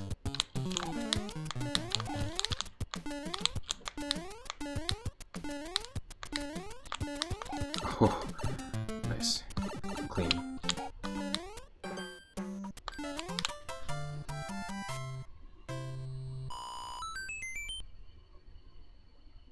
Now my cousin, if you're a fan of anime, my cousin has an anime channel on YouTube where he reviews anime and manga, like classic anime and manga, but also newer anime and manga.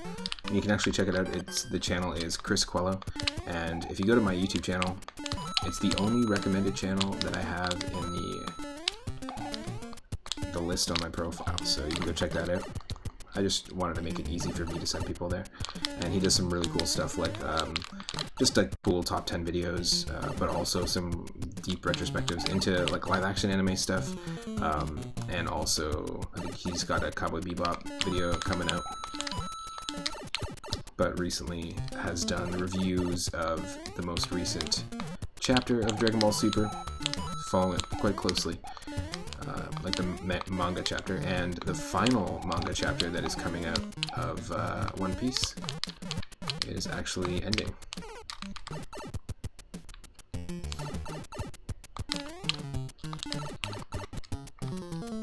Also, Neon Genesis Evangelion, the brand new film that came out, I reviewed that as well. Pretty cool stuff.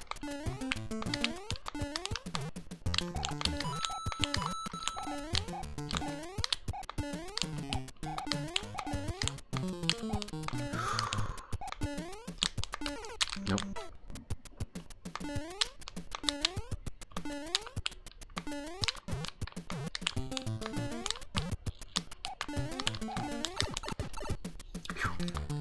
Now what enemies we get here can really screw with us. Oh, we're good. We are good.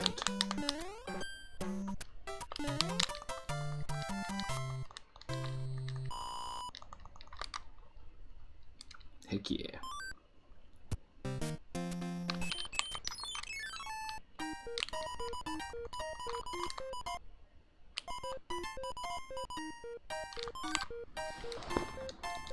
Nice.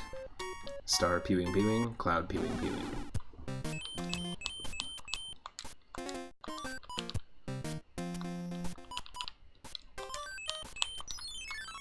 Is this the one we have to go down?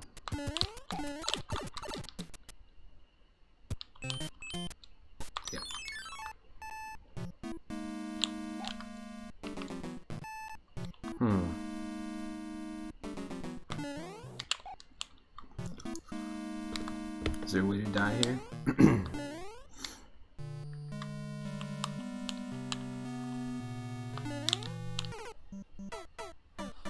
We need Raccoon Tail to get past that.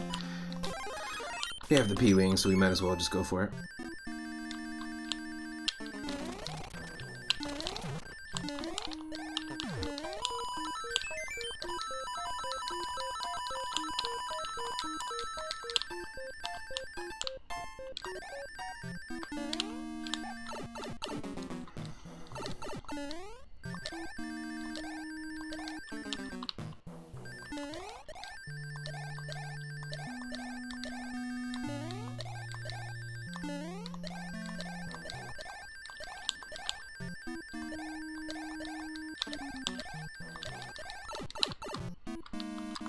Nice.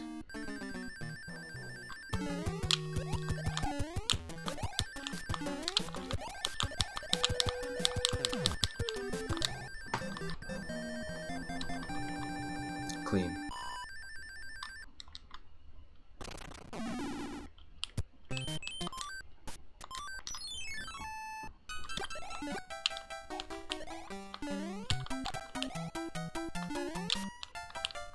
We only have one more cloud, so thankfully this level actually spawned with its auto scroller code intact, because this is another one that glitches out. It's got two directions of scrolling here, so.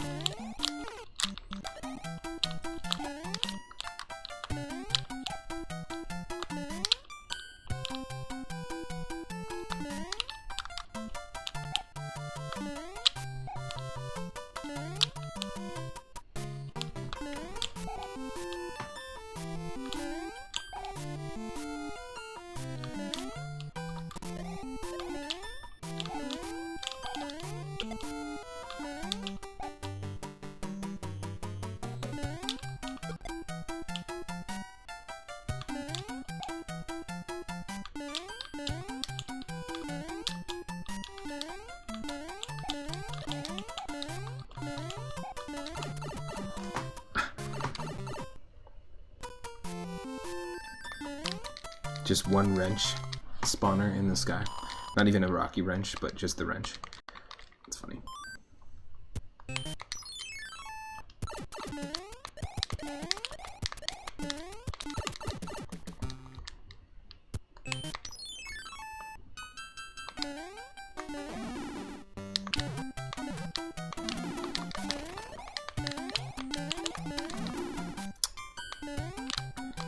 Dang.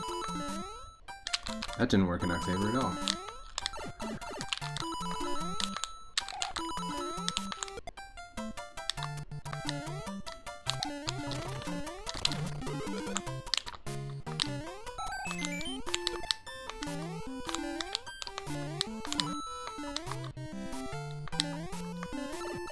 Sure.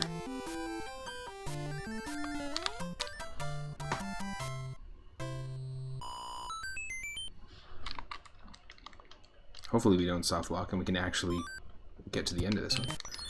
We gotta pick up as many items as we possibly can here too. It's the key. Ooh. A lot of P-Wings. A lot of P-Wings.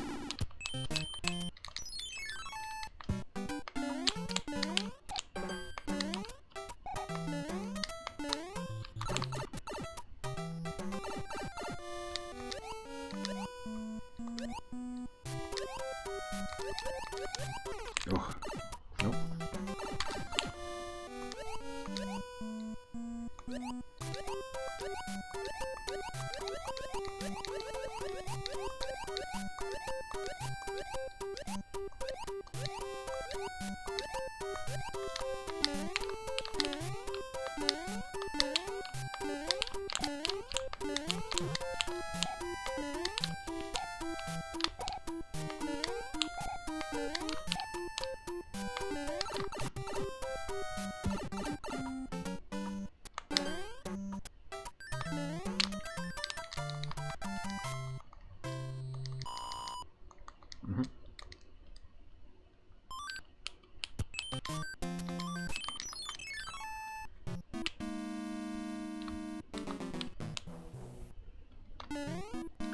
No.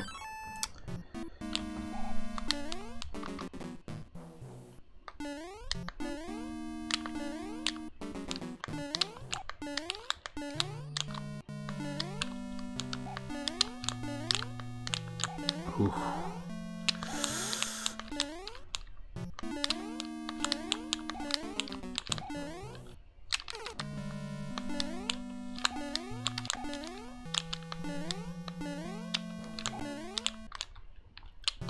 He's still here. Didn't fall asleep yet.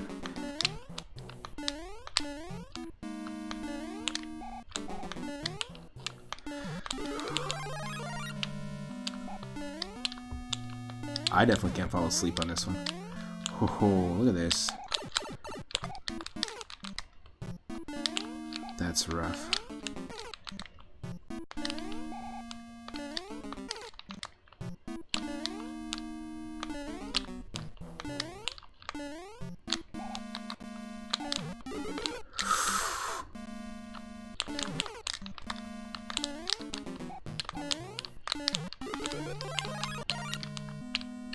Oh, so close.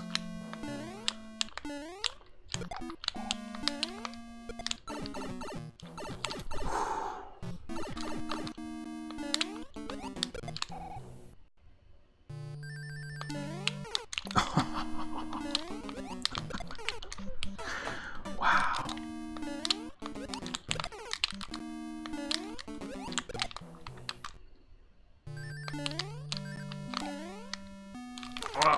No. It's gonna be tough.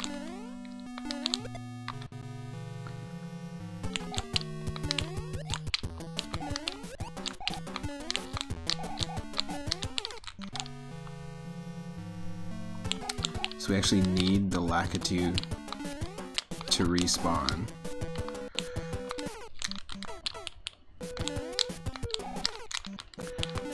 We need the Lakitu to respawn and have the spiny limit is now reached. It's not going to keep throwing spinies. But we have to also kill the Boom Boom when it's directly underneath us. Because these enemies will still kill us if we get the Gold Sphere. Oh, that might work. Yes. So the Gold Sphere actually shoots upwards out of Boom Boom, and the way that this works in the randomizer, sometimes you can bring enemies with you, like the Lakitu or the respawning Cheep Cheep, and it can really screw you over. So the way that this works is it's just really easy to softlock in that scenario, or constantly just be killed. There's no code to say enemies can't hurt you even after you beat the Boom Boom. So it's a bit of an interesting level to take on in a randomizer, in my opinion.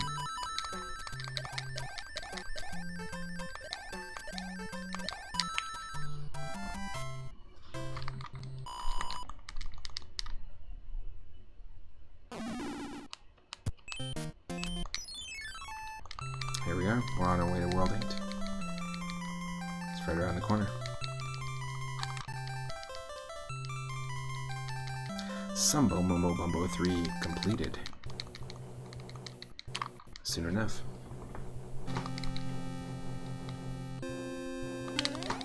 Got ourselves a bluish purple lavender airship.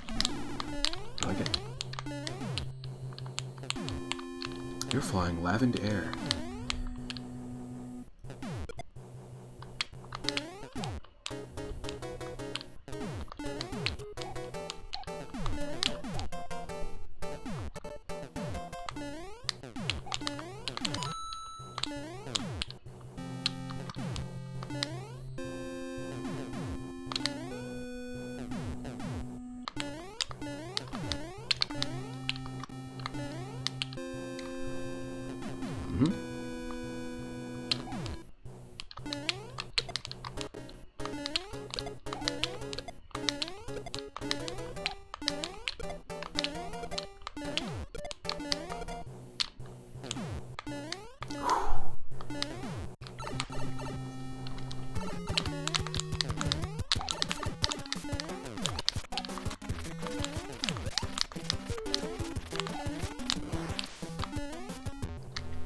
So that's Ludwig von Koopa, and you get some pretty crazy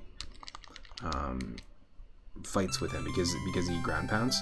There's another version of the Super Mario Bros. 3 randomizer, which is the executable one that works on Windows, over at the big list of game randomizers, and you can actually randomize which, like you can randomize the abilities. So like Ludwig can actually shoot projectiles like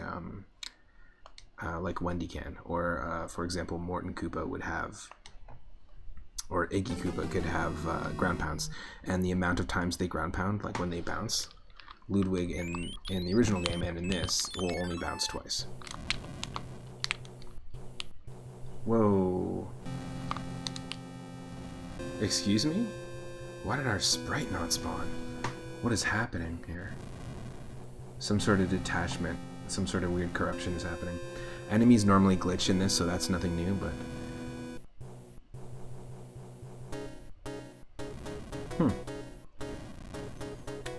We might have soft locked, we'll have to see.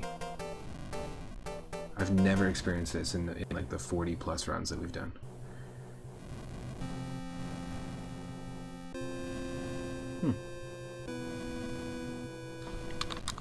I actually can't do anything. I've tried pressing A and jump. My controller's still working though. And it's just gonna keep spawning.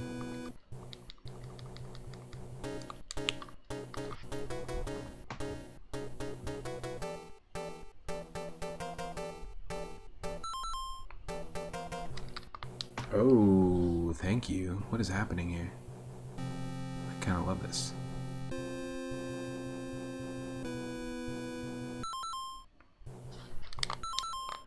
Also, does everybody realize that we have 1,000,000 points exactly? That is very odd. Something must have happened in the score, like it must have messed with our score as well. And if we don't die... Does it just leap now? If we don't die... Like the time's not counting down. Are we just...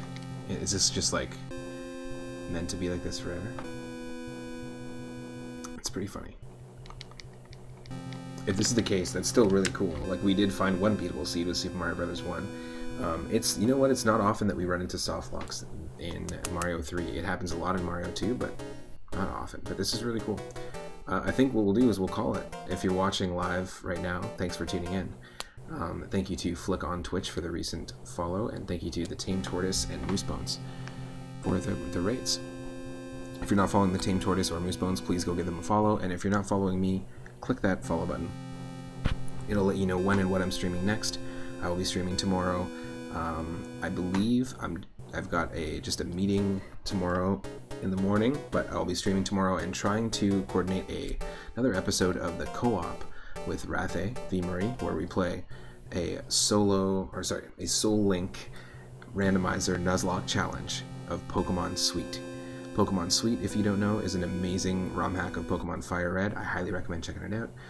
It's got brand new typings. All the Pokemon are redesigned to be like edible treats, like brownies, cupcakes, that sort of thing. I'll post on Twitter as well when I'm going to go live next, and you can follow me there.